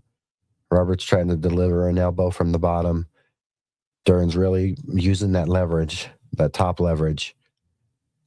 Robertson trying to hold on to Dern's hand. Dern just starts throwing some punches. Dern has to watch out for those up kicks, and Dern's now falling on top of her. Dern is now in the top position, half guard, kind of a half guard position, not all the way in the top. She hasn't passed the guard. She's almost there. She's almost past the guard.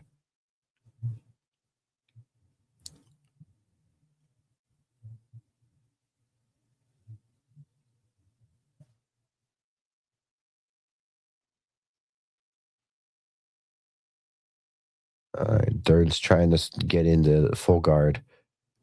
Robertson's doing a good job at trapping Dern's right leg. She's trapping Dern's right leg so Dern can't move up onto full position. And when Dern does try to make that position, she does those little kicks and she tries to get her off. But now you got Dern aiming for like a Kimura or something. But she's trying. Robertson's really locking in that leg. And okay, Dern spins out. Okay, for a second. Robertson has this weird thing where she's trying to lock in Dern's leg, and it was working for a while. But Dern's now getting more of a top position. She's still squeezing out, but Robertson still has Dern's leg, even though Dern's more in the more dominant top position. Okay, Dern's took in the back. She's took in the back, and she's trying to get the body lock in. So she's taken Robertson's back. Robertson only has 35 seconds till this round ends. So she has a chance to get out of this. She needs to survive another 30 seconds. 30 seconds as of now. So 29 seconds, guys. Can she keep going? And can she get saved by the bell? Because Dern's one of the best submission artists in the game. She's already flattened Robertson out a little bit. She's taking the back more. Robertson's struggling. And all right, Dern's got the back and the neck. She's No, she's not tapping. She's got her. She's got Robertson.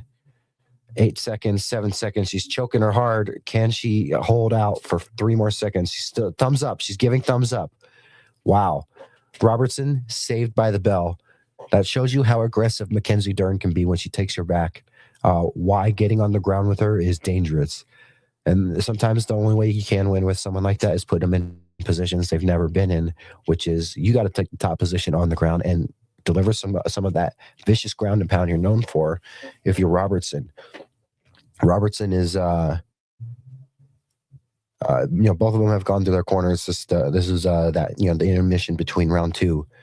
Round 1 to me is Mackenzie Dern's even before the takedown, just because of the aggressiveness and the strikes that was being landed. Robertson needs to really needs to evaluate and step up in this next round. You can't give your back up to Dern like that because she'll take it so easy. And she got in there and really was getting a good choke in, but Robertson looked like she was doing fine. She was awake. She was giving the thumbs up. She was doing good. All right. This has been a good round 1 so far. We're going on the round 2, guys. Let me pull this up. Here I am, guys.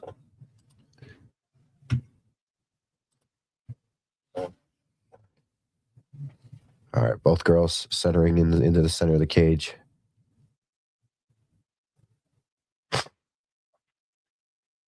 Dern is, tied for the most submissions and attempts for UFC women in strawweight history, guys. And she's already taken. Dern's already taken Roberts down again. Robertson's on her back. You got Dern delivering some blows from the top.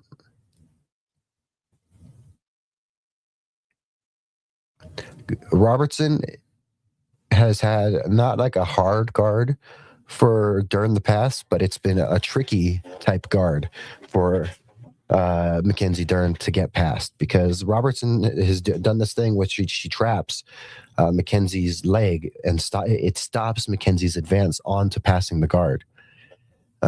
So it's been a little difficult for Mackenzie to pass guard and get into and what I'm talking about with guard, guys, is getting your full body onto their past their hips onto their body when you take them.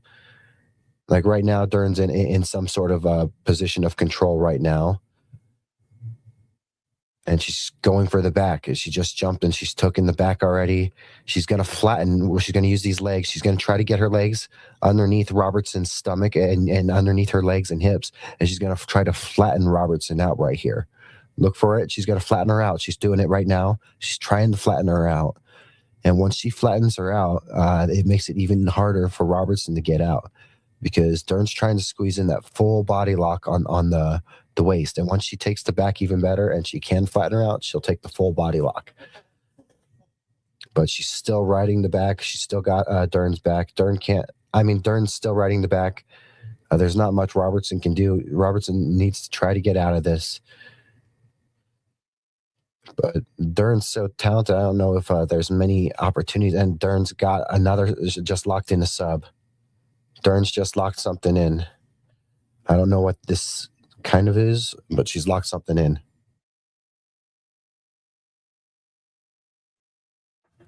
Robertson managed to switch up on top. Robertson is now on top. That's what she wants. This is something Mackenzie Dern has not had often in her career, is had a woman climb on top and actually start, delivering, punishing blows from up top.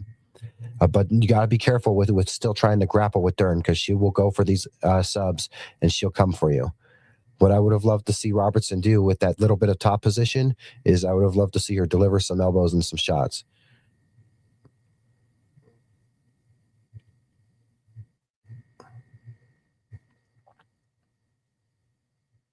And see, at this point, it doesn't necessarily. Dern's doing something. She thinks she's trying to take Robertson's leg. I don't know if we're in for some kind of like heel hooks or stuff. I think we're seeing some grappling now. I don't know if she's aiming for like a heel hook or something.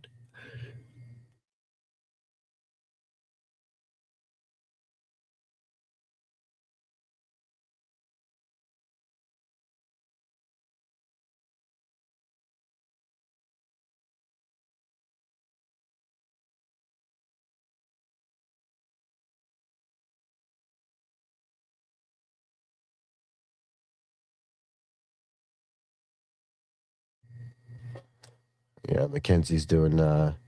She's still in top position, so it's not going to hurt Mackenzie when it comes to the scorecard. All this right now, and she's trying to free her leg. She's trying to free her leg from Robertson. Robertson has her leg. All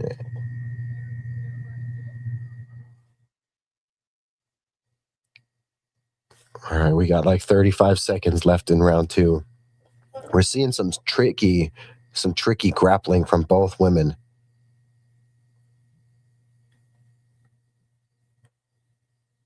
Dern's been dominant most of the time with more control time, but honestly, Robertson has been good enough to at least make this difficult, or at least a little. She's making Mackenzie earn this for sure. And now you got Mackenzie climbing up on top again, and another round. That's 2 rounds finished with Mackenzie Dern on top on the ground. That is not boding well for Robertson. If she lets Dern stack another one of these rounds, she's going to need a finish, or Dern's going to get the win no matter what. Because in my opinion, we're out of this 5-round fight. We're 2 rounds in. Dern has won both the rounds. Because both rounds she's been controlling and being on top more when it comes to this grappling, and she's had more control. I would love to hear what they're saying.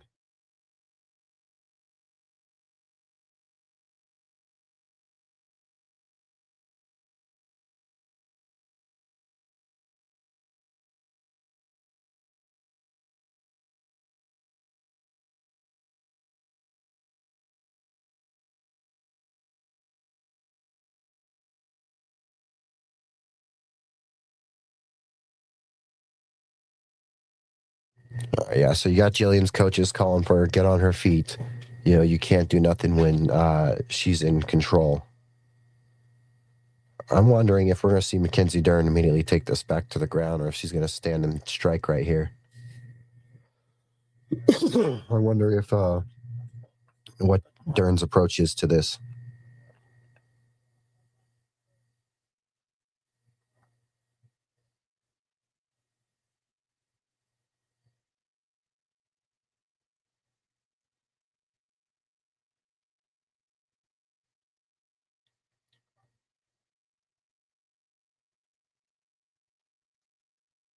Oh, Dern is really snapping these shots out, these jabs, these 1-2s. She's really snapping these shots out.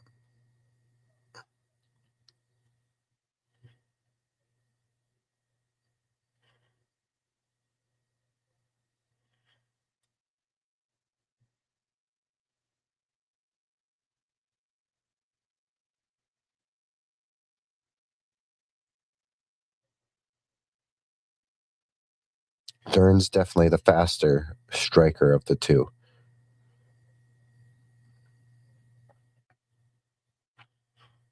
And this is what I'm saying about Dern and how she's become a champion is through her great grappling as her base, and then she's continued to grow and grow as a striker, getting faster and more aggressive.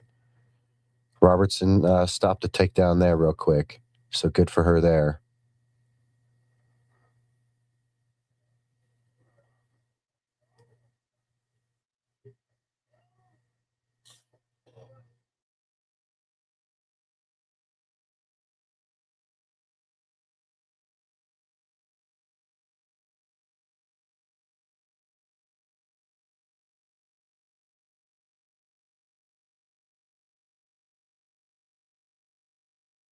All right, you're in the clinch on the cage right now with Dern pressing on Robertson right now, guys.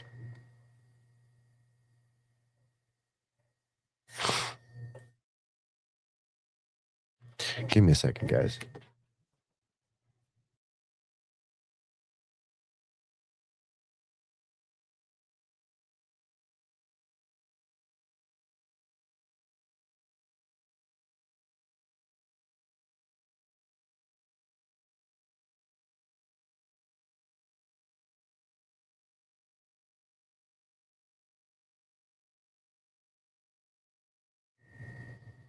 All right, guys.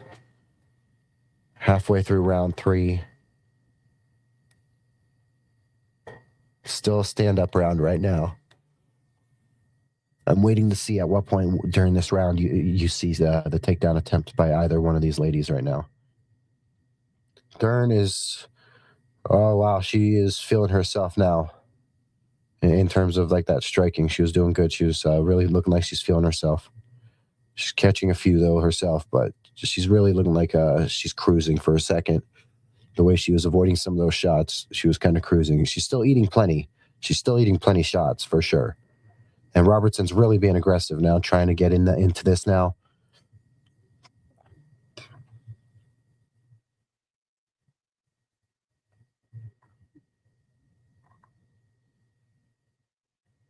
All right, 1 minute, 30 seconds left on this third round. No takedowns yet on this third round. And reminder, guys, after this, we got one more big fight, which is going to be Ian Machado Gary versus Islam Makhachev.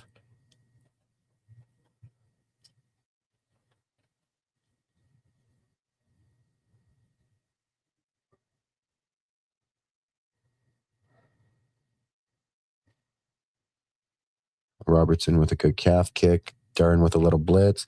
Dern with the takedown. Dern with another takedown. Another successful takedown by Dern. Dern's in top position. Less than 50 seconds to go.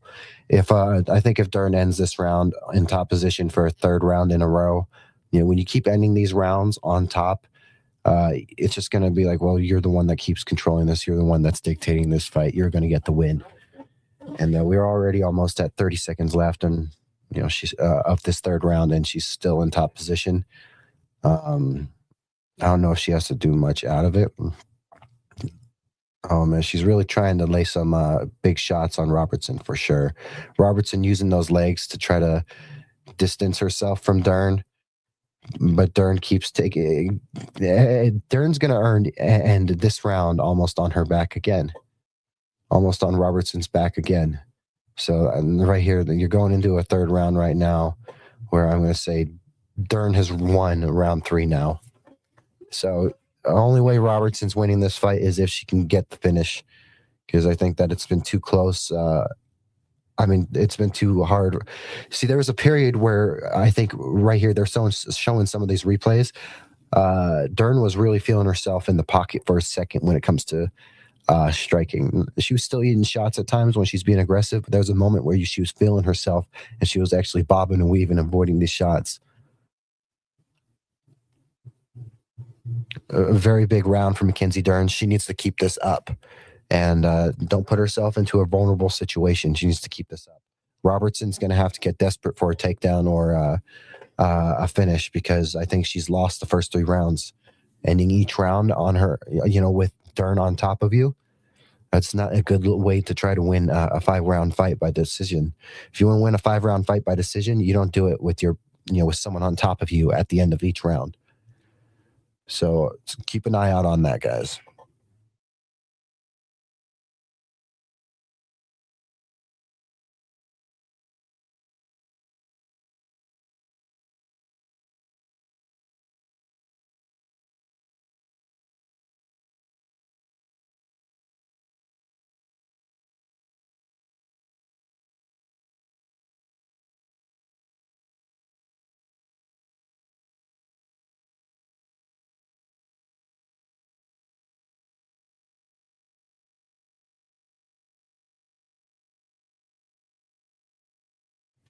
Mackenzie Dern with another takedown.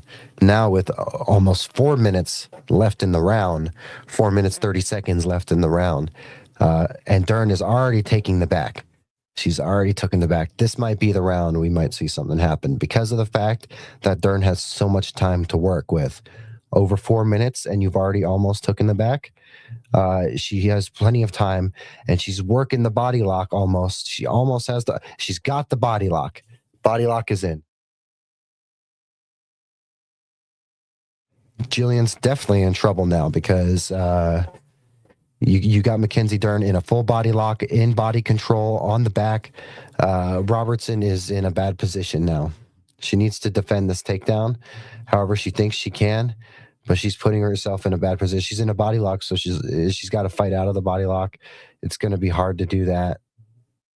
Dern's going to keep chasing and fighting the neck. Dern's slowly getting an arm underneath that neck.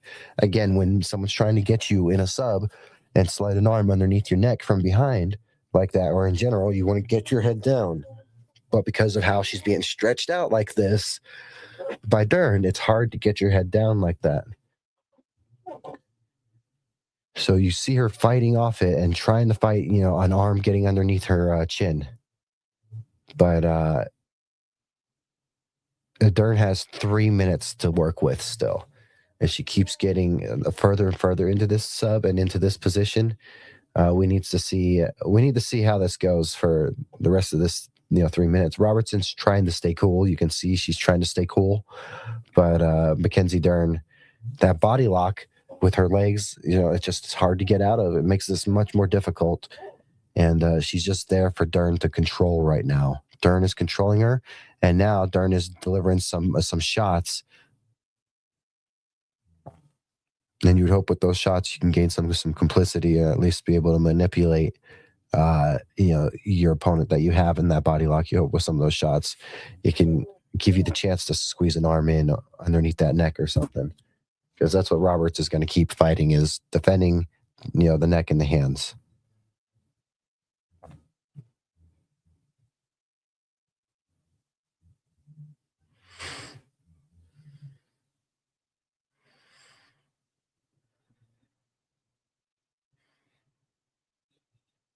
This has been a great fight.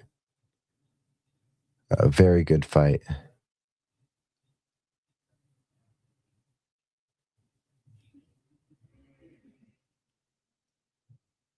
Oh, and you can see Dern really trying to work for the sub, and she's still got a minute and a half to keep working for this.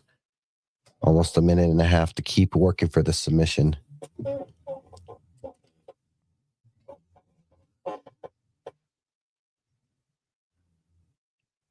Hey guys, if you're just joining, feel free to like, comment, subscribe. Welcome to Still Up Sports. We do watch-alongs, of course, Monday, Wednesday, Friday at 1:30 a.m. Mountain Time. But besides that, we do watch-alongs on the weekends for all sports. And in this moment's case, we're doing UFC 330 right now. So do me a favor, come check us out, come subscribe. We're on all these platforms. And yeah, so let's get back to this tail of the tape, and we'll keep seeing how this fight goes because it's been very aggressive.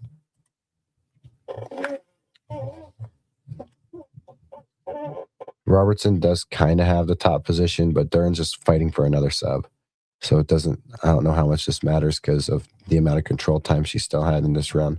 It's not like, I don't know if Robertson's going to win the fight by decision anymore. She needs to get a finish.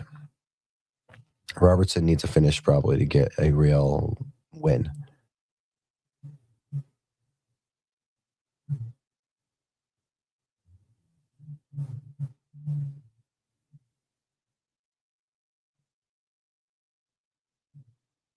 All right, 12 seconds left.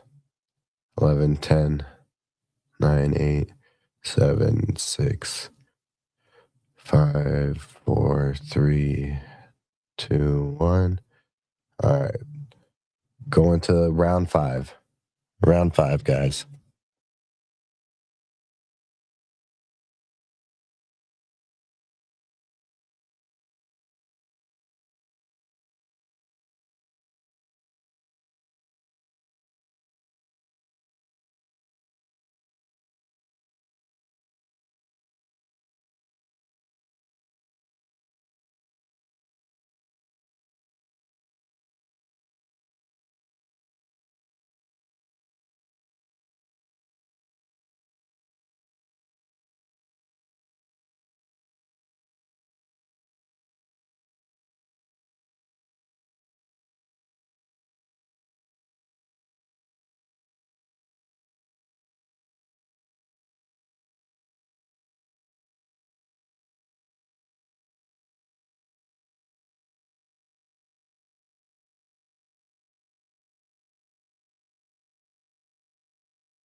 Yeah, Robertson needs a big round 5 here. She needs a finish. That's the only way she's getting this win is if she gets a finish. So Robertson, if you have anything, you gotta give it all, because Dern has you beat by 3, maybe 4 rounds if it hits decision. So if you're Robertson, you need something.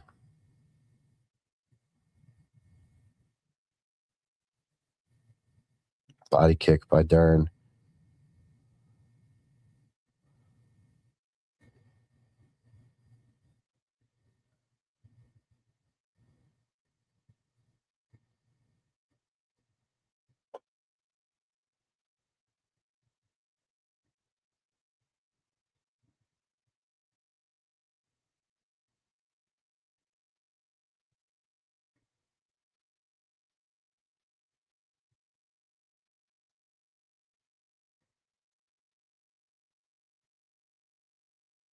Yeah, just a clinch, just a little clinch on the side of the cage right now.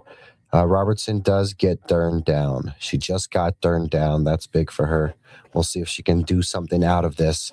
She's got 3 minutes and 40 seconds. She needs to make something happen out of this in terms of a finish.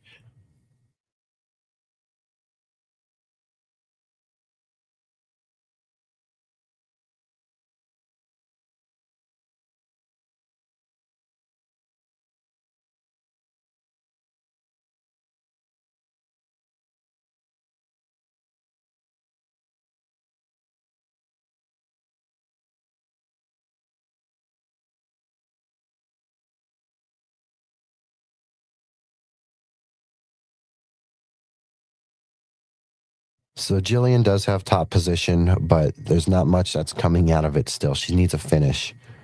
Based off of how these rounds have gone, she needs a finish, guys.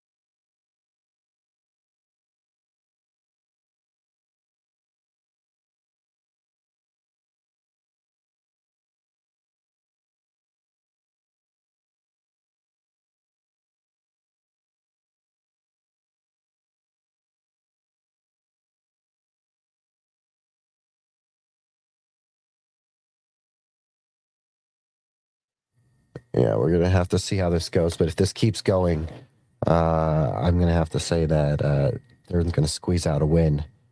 But Dern needs to get up still. No one wants to win this way on your back.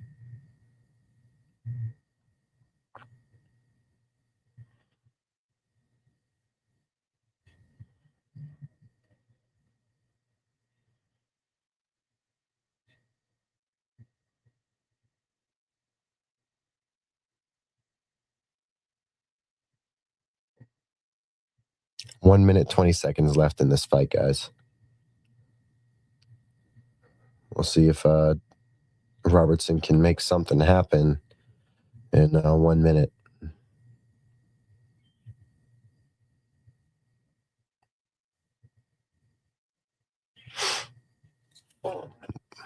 One minute to go, guys. Let's see. She still has top position. I just don't know if she's doing much with it.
All right, fight's over. Mackenzie's probably going to win that with a 3 or 4 to 1 type decision. However, for Mackenzie Dern, that's not a way to want to win the fight, is on your back like that. And Joe Rogan and Daniel Cormier were talking about, the next female that faces them, or that faces Mackenzie, is going to try to do this, take Mackenzie down and put top pressure on her. So now Mackenzie, even though she gets out of this with the win, she's created a target on herself and a path for the next opponent to try to take her down and try to follow this next fight. Jillian Roberts may have, in that final round or two, shown the path of how you beat Mackenzie Dern. It's just she did it a little too late and didn't do much with the opportunity. But it looks like it's about to be a Mackenzie Dern win, guys. After they announce the winner, we'll step aside and we'll get ready for this main fight. Your main event.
All right, there you go, guys. Mackenzie Dern gets the win.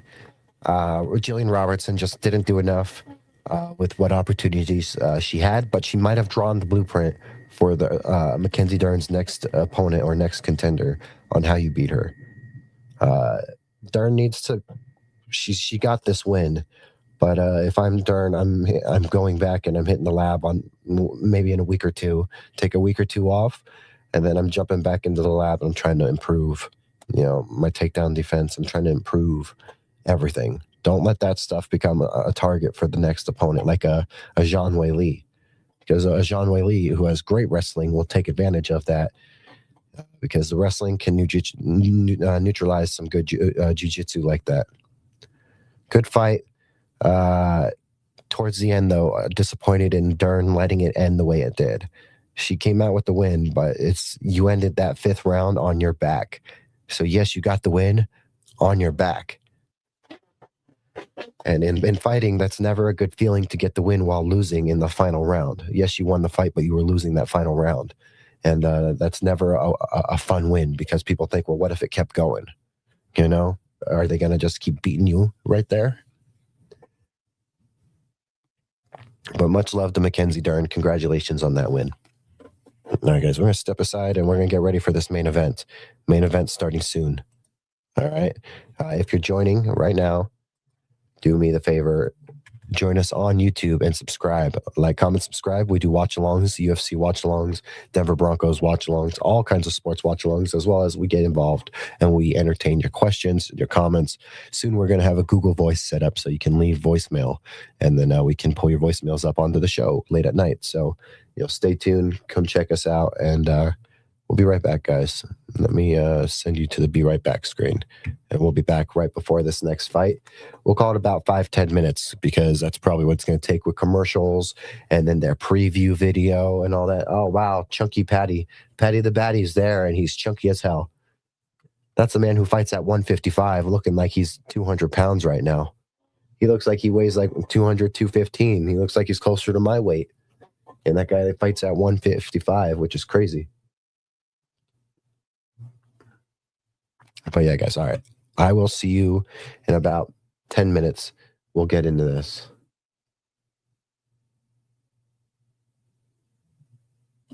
All right. See you now.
Ian Machado Gary is in the ring, guys.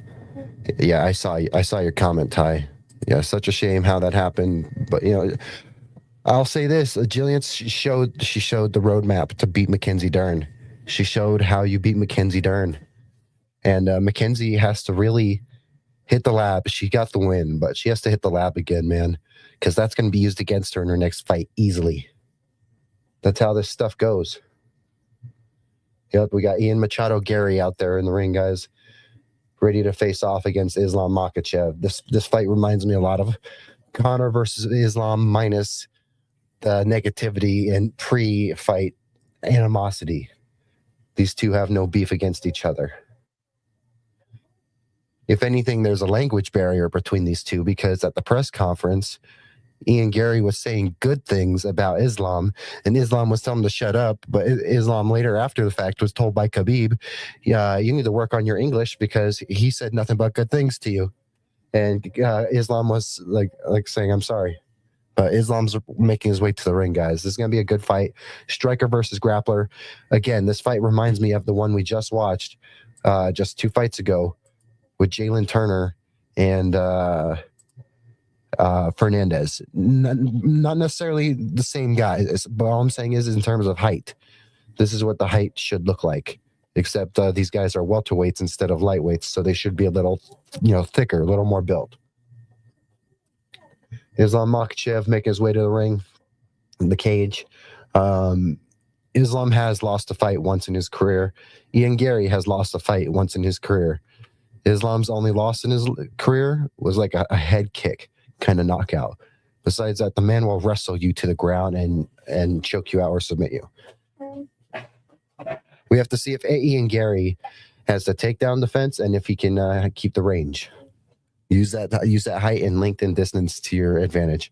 Hope you're having a great night, Ty. Hope everyone who's watching is having a great night. Welcome to Still Up Sports. I'm your host, Cody Chapa. If you have any comments or questions, let me know. I will gladly answer your comments or questions. Just drop them below, before or after the fact. Whether you watch this after the fact, I'll still get to it too. Some people watch these after the fact. All right, you got Islam about to make his way into the cage. He's got Khabib, everyone with him. There's Khabib, Coach Khabib right there. Let's see what Ian Gary's got. I don't have a prediction. I wouldn't be surprised if you end up with an Islam Makhachev submission win, but I don't know. I think Ian Gary is very unpredictable in this situation, so we'll see how this goes.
Guys, I'm sorry. Google really did Islam Makhachev dirty with his height.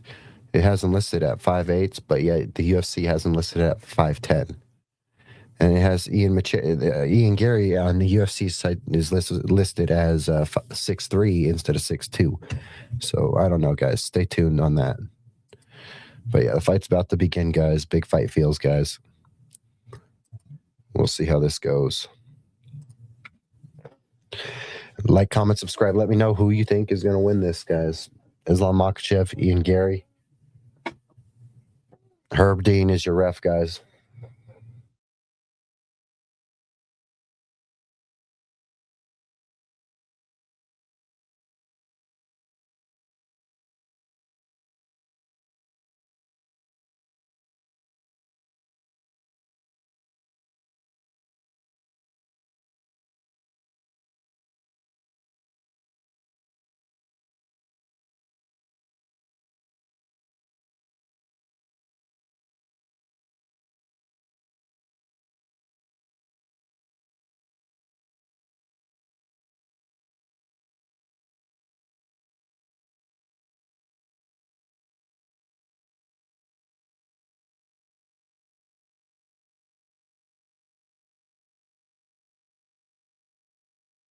Philadelphia, you get yourself a good main event. Let's see how this goes for you guys.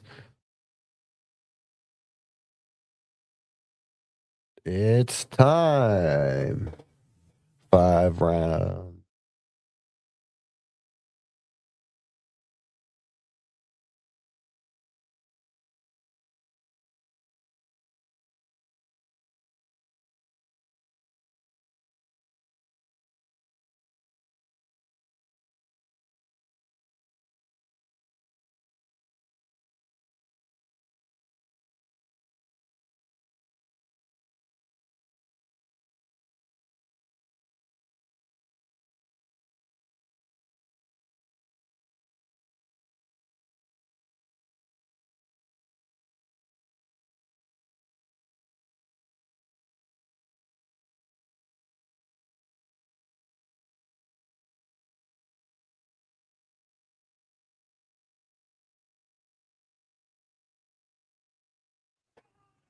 Definitely Ian Gary getting some booze for sure. Islam Makhachev, not so much.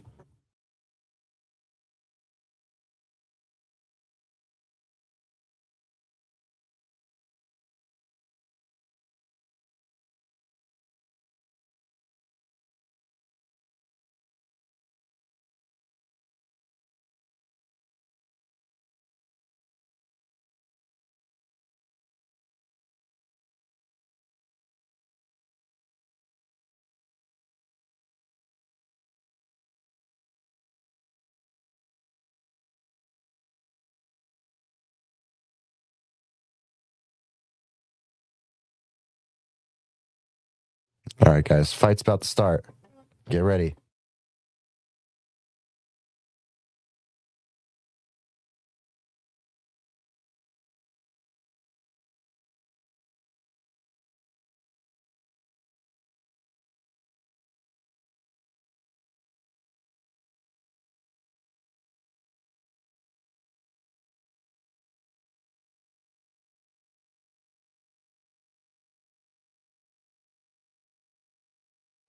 Big fight feels, guys. Big fight feels. And we are off. Let's see how this goes. Let's see how long until a takedown attempt by Islam Makhachev.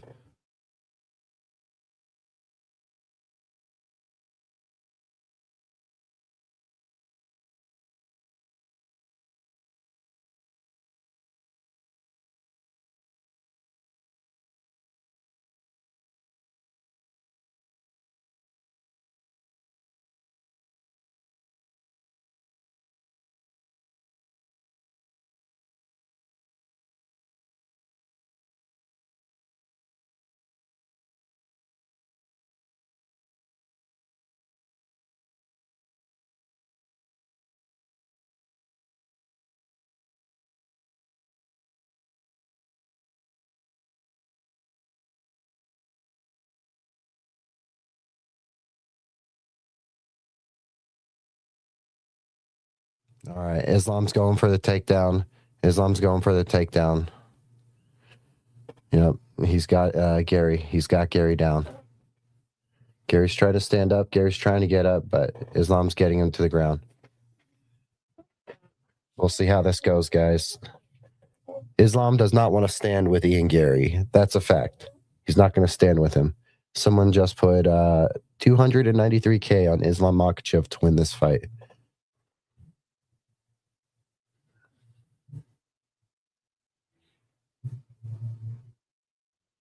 Ian Gary trying to stand up. Ian Gary looks massive in there. I know that he's still trying to fend off Islam, but he looks pretty big. Looks pretty big in there. And Islam's trying to get him to the ground. Islam's really trying to weigh him down and get him all the way to the ground.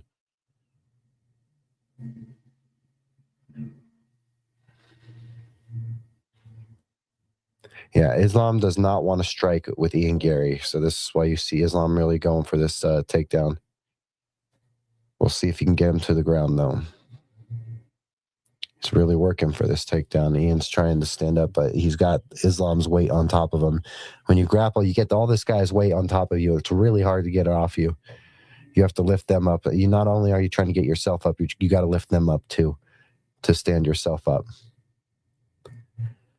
And Islam's doing a good job at trying to keep Ian down. He's doing a pretty good job at trying to keep Ian down. Ian's trying to pop up. He's really trying to pop up. I would love to see these two strike. But this is standard for Islam Makhachev procedure to go for this takedown and chase and ride these takedowns and fight for these takedowns no matter what.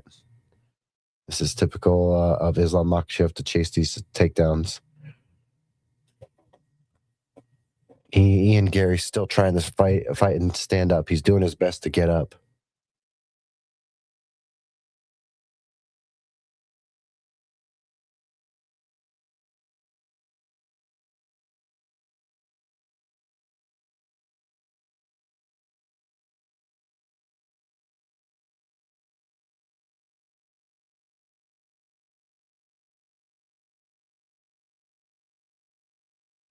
Gary continues to try to pop up and stand up.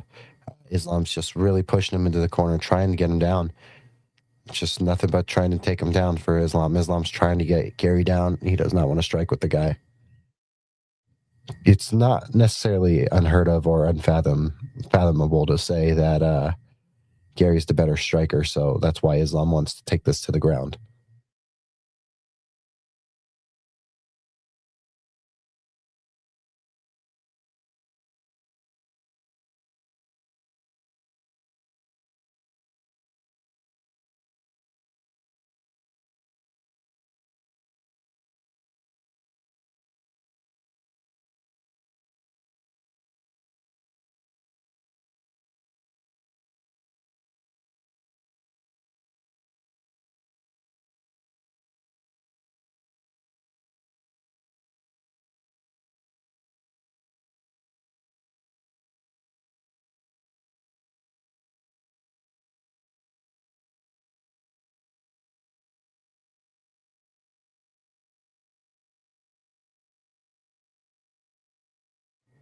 Yeah, guys, Gary's really trying to fight this whole takedown.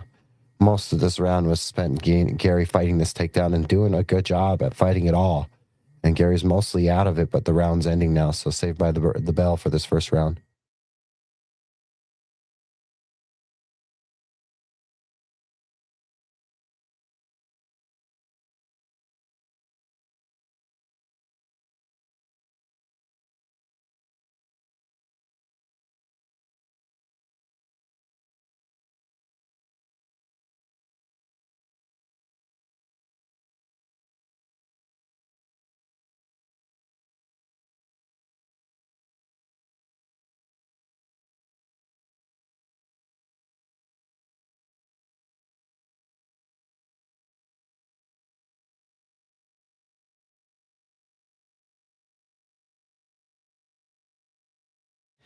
All right, so Khabib told Islam, when you're standing up with Gary, be careful. Gary's people told Gary, get after him, piece him up, start piecing him up. That's what you need to do when you're standing up. If you're Gary, you're the better striker. Each fight starts in standing up, striking. So fucking hit him, strike him, hit him. Head kick by Gary, teep kick by Gary. Gary needs to get real creative with these kicks and do some stuff to really make Islam regret or think about coming in for these takedown attempts.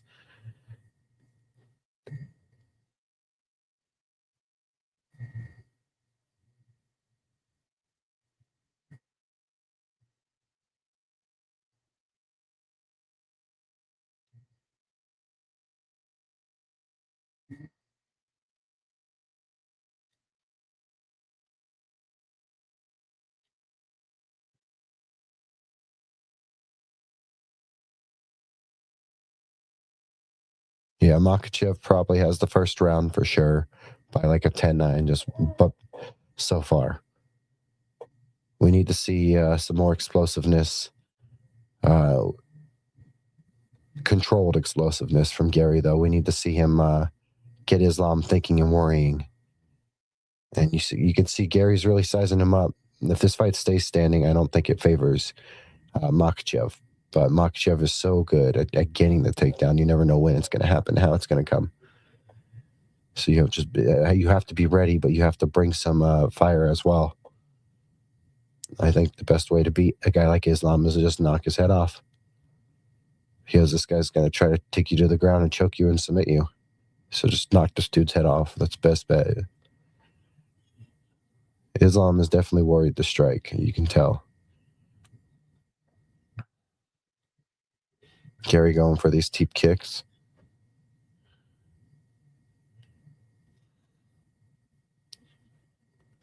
Oh, Gary does look big in there.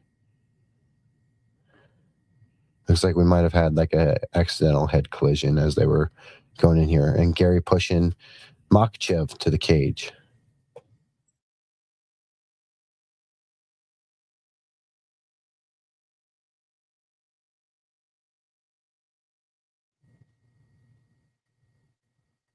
Gary and Makhachev in a clinch. Oh, wow. Makhachev lands a head kick. Gary scrambles out of it. Makhachev landed a head kick as Gary was moving out of a scramble, and it was a real good kick. But Gary's back up, and now Gary's just got taken down by Islam. Nice little takedown by Islam. Gary's on the ground. Gary's trying to fight this and get back up. We'll see how this can go. If Gary can survive with Islam on top of him, I would not be surprised if this is close. He's really close up to Gary's neck and back right now. I wouldn't be surprised if you see Islam try to get something in on here. But Gary needs to try to stand himself up. But there was an Islam head kick that landed Gary pretty well. And Gary was able to, scramble out of that. But Islam used that to take advantage and hop right back on him.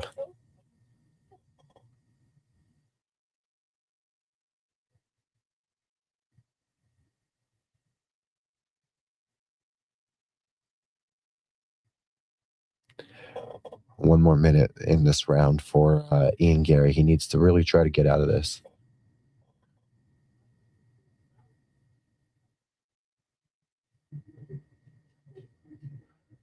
He's really trying to fend off Islam right now. He's trying to.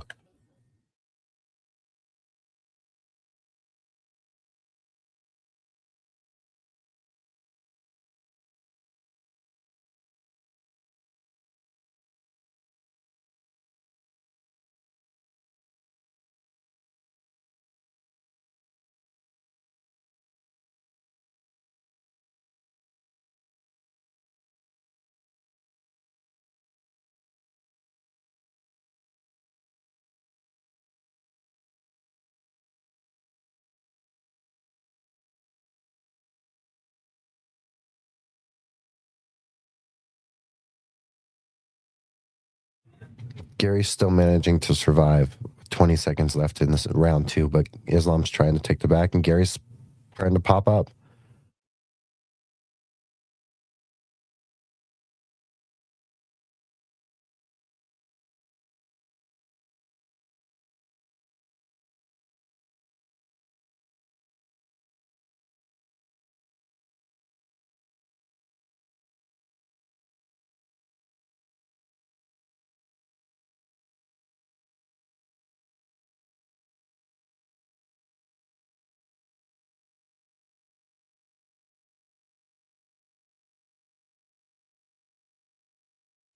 That was a great striking, set for Islam in there. Islam probably is up 2 rounds on this for sure. Ian Gary needs to get in there. Ian needs to really piece him up more too.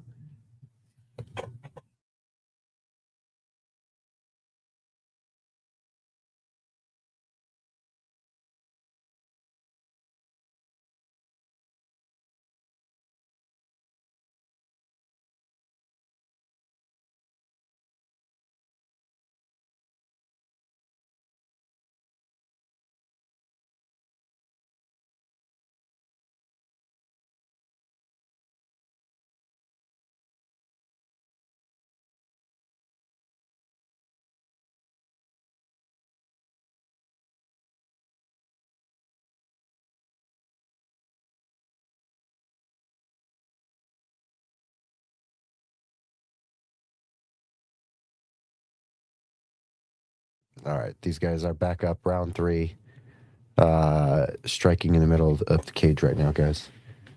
We'll see if Ian Gary can take advantage while he's standing, because Islam's going to keep looking for the takedown. And if he can get the takedown, he's going to take you down. And he's going to keep the position and stay on top of you.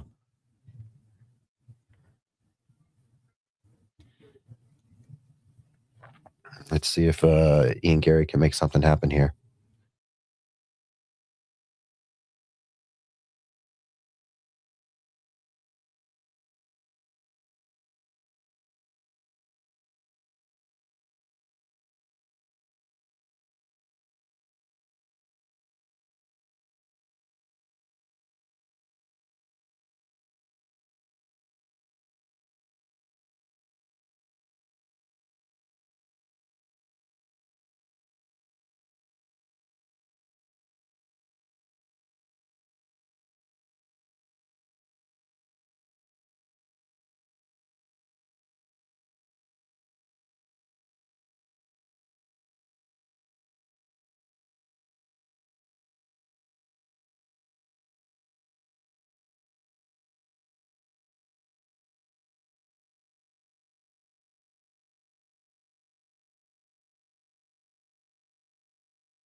They're still striking right now, and not much really. They just keep sizing each other up. Ian needs to really get going. He's only going to win this fight if he wins it standing up. Right now, he's letting Islam dictate the pace.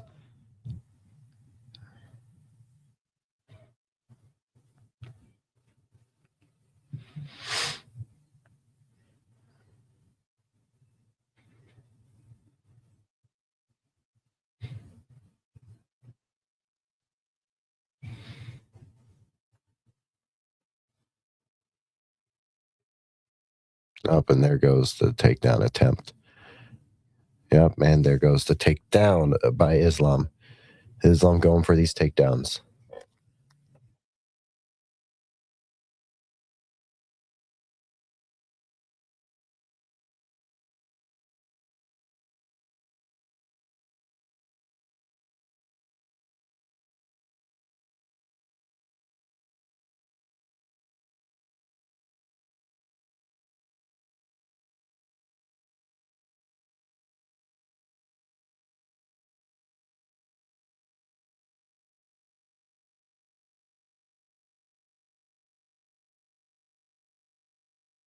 Ian Gary got out of that and is now standing, so that was big for Ian. Very big for Ian Gary right there.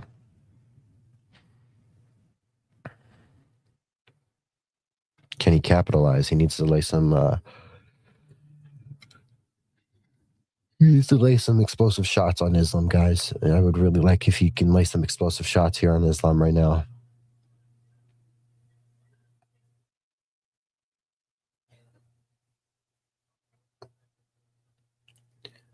One minute almost 1 minute left in round three. Islam does look like he's getting tired now, so Ian needs to really keep at it. He needs to stay on him, needs to keep going. He needs to land some significant blows. Oh, great head kick right there. And so he needs to keep going after Islam. He needs to keep going after him.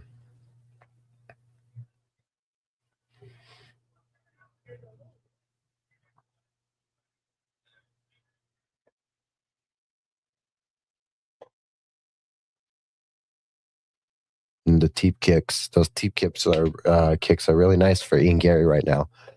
Really liking those things. And then nice little stuffed takedown defense right there by Ian. Good job. If you can start stuffing these takedown attempts, that's a big deal.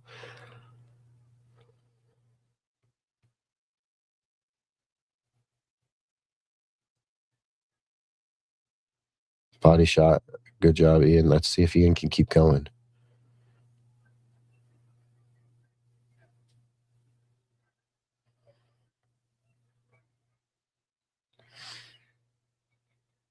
What are we going to see? Oh, spinning back fist with a kick. Gary needs to loosen up and then still be, as long as he's ready for these takedowns and he knows he can handle these takedowns, he needs to bring these crazy kicks. He needs to bring his style striking that has gotten him as far as he has. He knows he can handle some of this grappling to an extent. So let the hands fly a little bit more.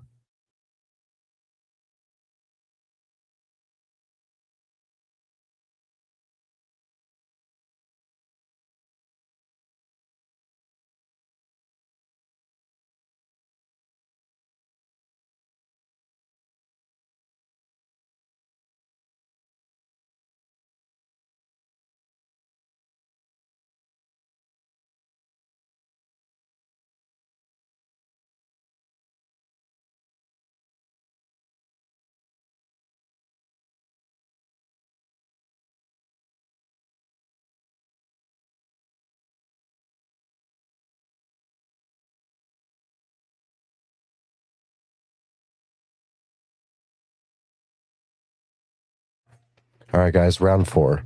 We're getting into round four right now. Round four is about to begin. Let's see. Ian might have some stuff going for some energy, positive energy going for him. Let's see how it goes.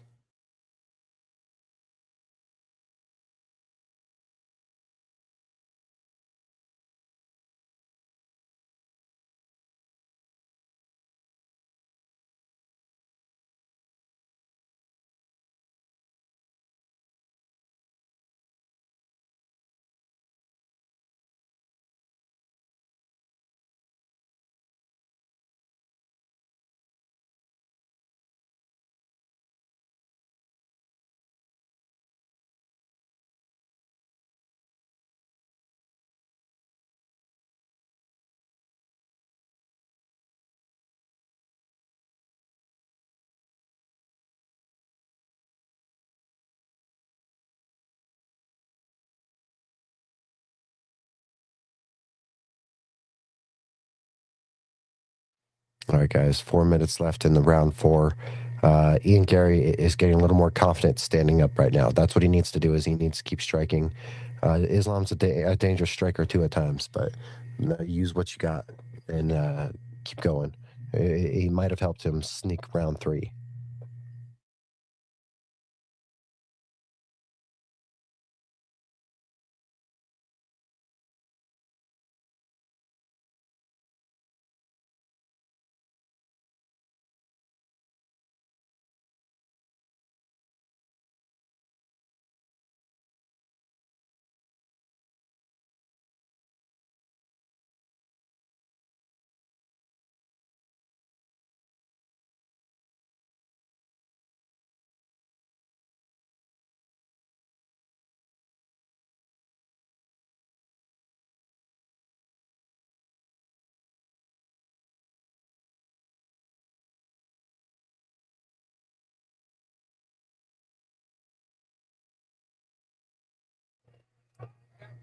Islam's really trying to take the back of Gary. Gary needs to get out of this.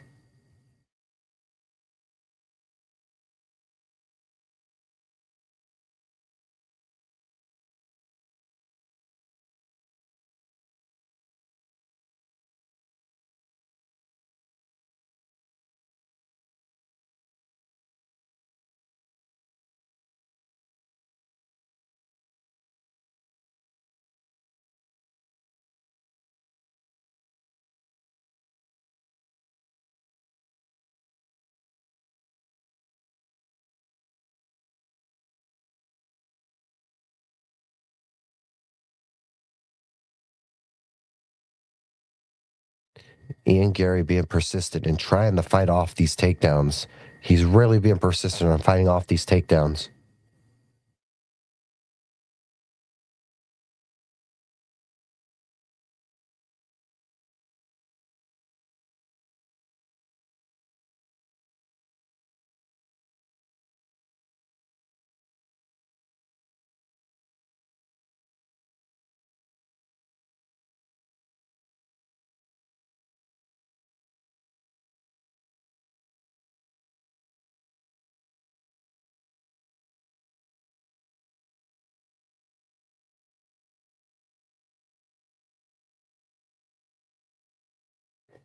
All right, guys, we got to see if Ian Gary can make it out of this. Can he make it out of this Islam Makhachev takedown?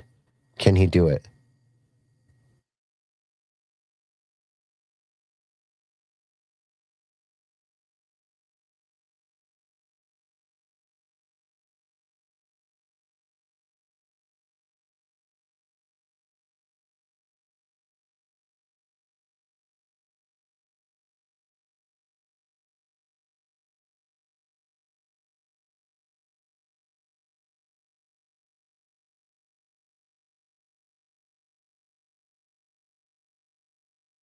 Gary keeps springing up faster and faster with these takedowns, guys. He just needs to really fend off these takedowns more.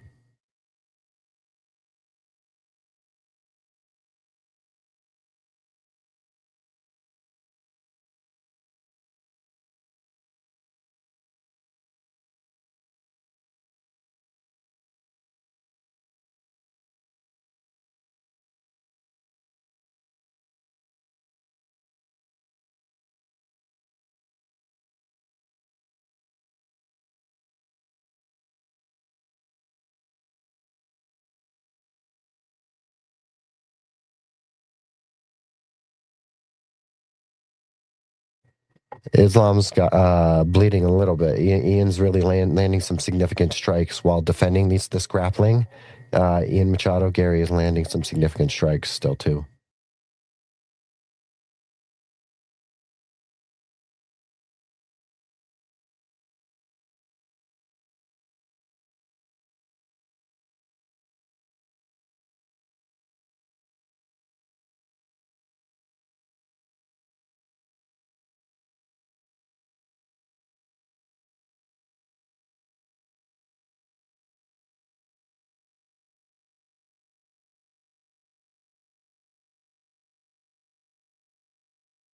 Islam's face is pretty bruised up, guys. It's pretty bruised up, and that's because Ian Gary's landing some massive shots. Ian Gary is weathering the storm. Round 5, here they go.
All right, guys. So right now, Ian is really bringing some pressure.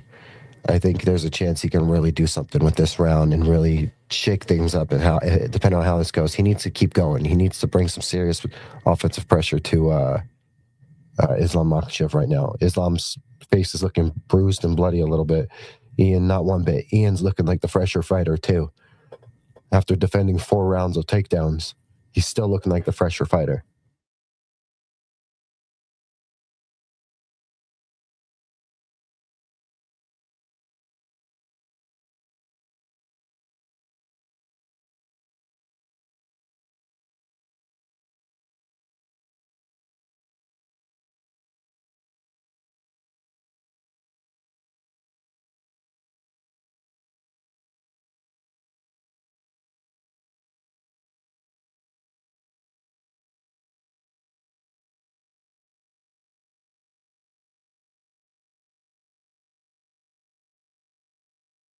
They're in a clinch again. They are in a clinch. Ian needs to get out of it so he can start landing some more significant blows.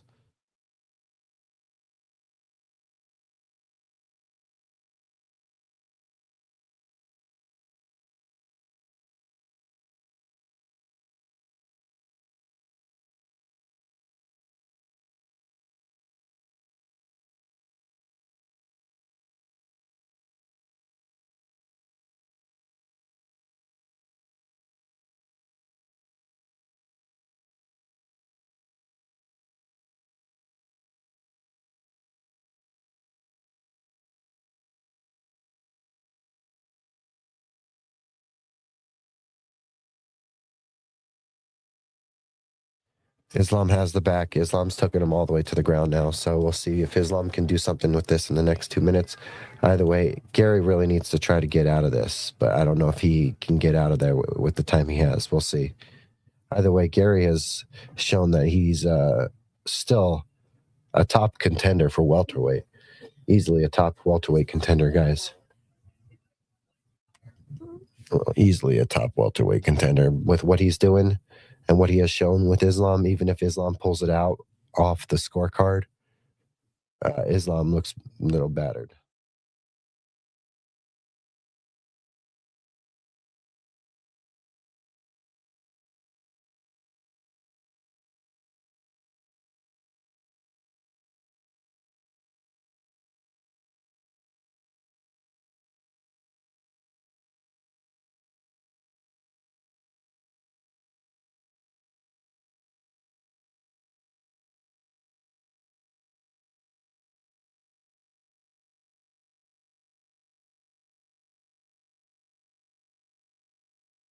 Yeah, guys, I'm thinking we're going to end this fight on the ground. Probably Islam winning the round. So either way, we're looking at an Islam decision victory, probably. There's just less than a minute, 40 seconds, not enough time for Ian Gary to get out or make anything happen. And it's disappointing because it was a very good fight. Uh, I love me some good grappling more than the next person, but in this case, uh, sometimes the grappling ruined a little bit of the fun. But this is MMA for a reason, guys. With less than 20 seconds to go, I think this round's going to end this way.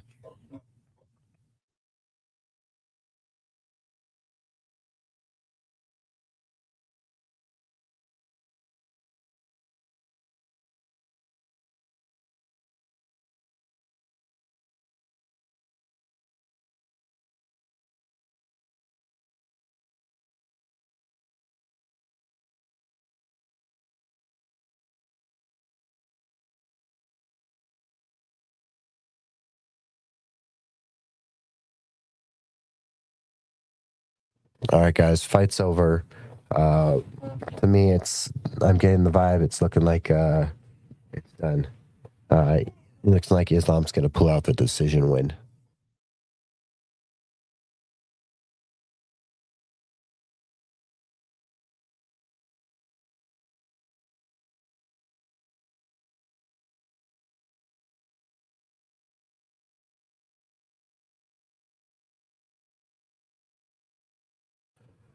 Oh, well, that was a fun card, guys. I mean, it was a little disappointing to see how. I'm thinking probably 3-2 Islam as well. Islam was smart. This is the thing with MMA. I mean, I would have loved to see more striking. But at the same time, you don't get what this isn't a striking only. If this was striking only, it'd be kickboxing or like Muay Thai or, anything like that. Definitely probably 3-2 Islam. Wouldn't be surprised if it's 4-1 Islam either. But I think Gary, just like Jillian Roberts, showed that there's some chinks in Mackenzie Dern's armor. I think Ian Gary just did the same thing. I think he showed there's some chinks in Islam's armor, and Gary is if he can get that wrestling down a little, even a little bit better. I mean, the size. I think that size that he has really helped him with Islam. Look at Islam's face. Look at Islam's face. Look at Gary. Gary looks like he's ready to go out on the town.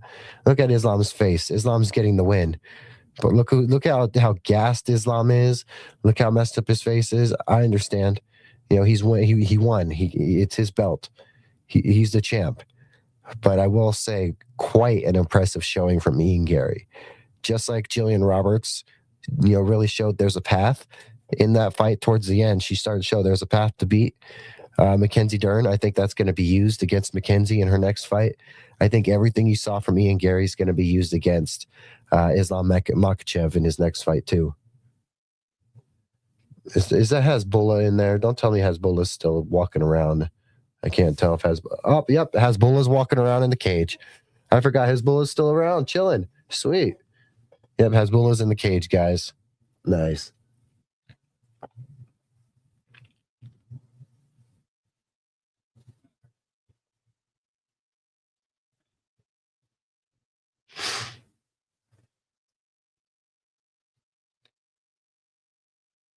Well, you know what? Congratulations to to Islam and keeping his belt, guys. Congrats to him. Hope you guys had a great night. If you're with me, let me know before we sign off. Let me show you. Besides, before I send you out here too, because we've had some fun stuff with the channel. We did our pre-game, thoughts on this most recent preseason game. We did our post-game with Jay Weaver from Orange and Blue Network. That was awesome. Every 2 weeks, we'll do our full talk. Our AFC West fools with our AFC West buddies. We're going to keep stacking interviews. We got some interviews hopefully lined up. We're going to keep stacking interviews. Hopefully tonight I'll drop a new one of these, the late night, vibes. Hopefully I'll drop one more of those tonight. And we always do UFC streams. We'll be back probably for a few more UFC streams this year, of course. We always do late night shows Monday, Wednesday, Friday, 1:30 a.m. Mountain Time, guys. So come check out these late night shows. Mostly Broncos centered, but again, I leave it open so you drop anything and we'll talk about it. But yeah, guys, we've been doing a lot of cool stuff over here, a lot of cool stuff to come. So if you're watching, drop a like, subscribe, let me know what you're thinking and what you thought about these fights. I want to know what you thought about these fights. I think Mackenzie Dern and Ian Gary really showed us. Jillian Roberts and Ian Gary really showed so much promise and potential, whereas the defending champions Mackenzie Dern and Islam Makhachev are going to have to hit the lab and try to fix fix their flaws and get better. All right, guys. Well, with that being said, that's your UFC 250. What was that? 330? I don't even remember anymore. What was this? UFC 330? I think it was UFC 330, right? Well, this is how out of track we are right now, guys. I think this was 330, right? Mm-hmm. Yeah, it's already in the past. Yeah, 330. That's what I was thinking, guys. All right, guys. With that being said, I'm Cody Chapa with Still Up Sports. I hope you guys have a wonderful night. Thank you for joining me for this UFC watch long. And we'll be back probably with the show Monday morning. We'll be back with the Monday morning show. So I'll see you guys there. All right. You guys have a wonderful night. See ya.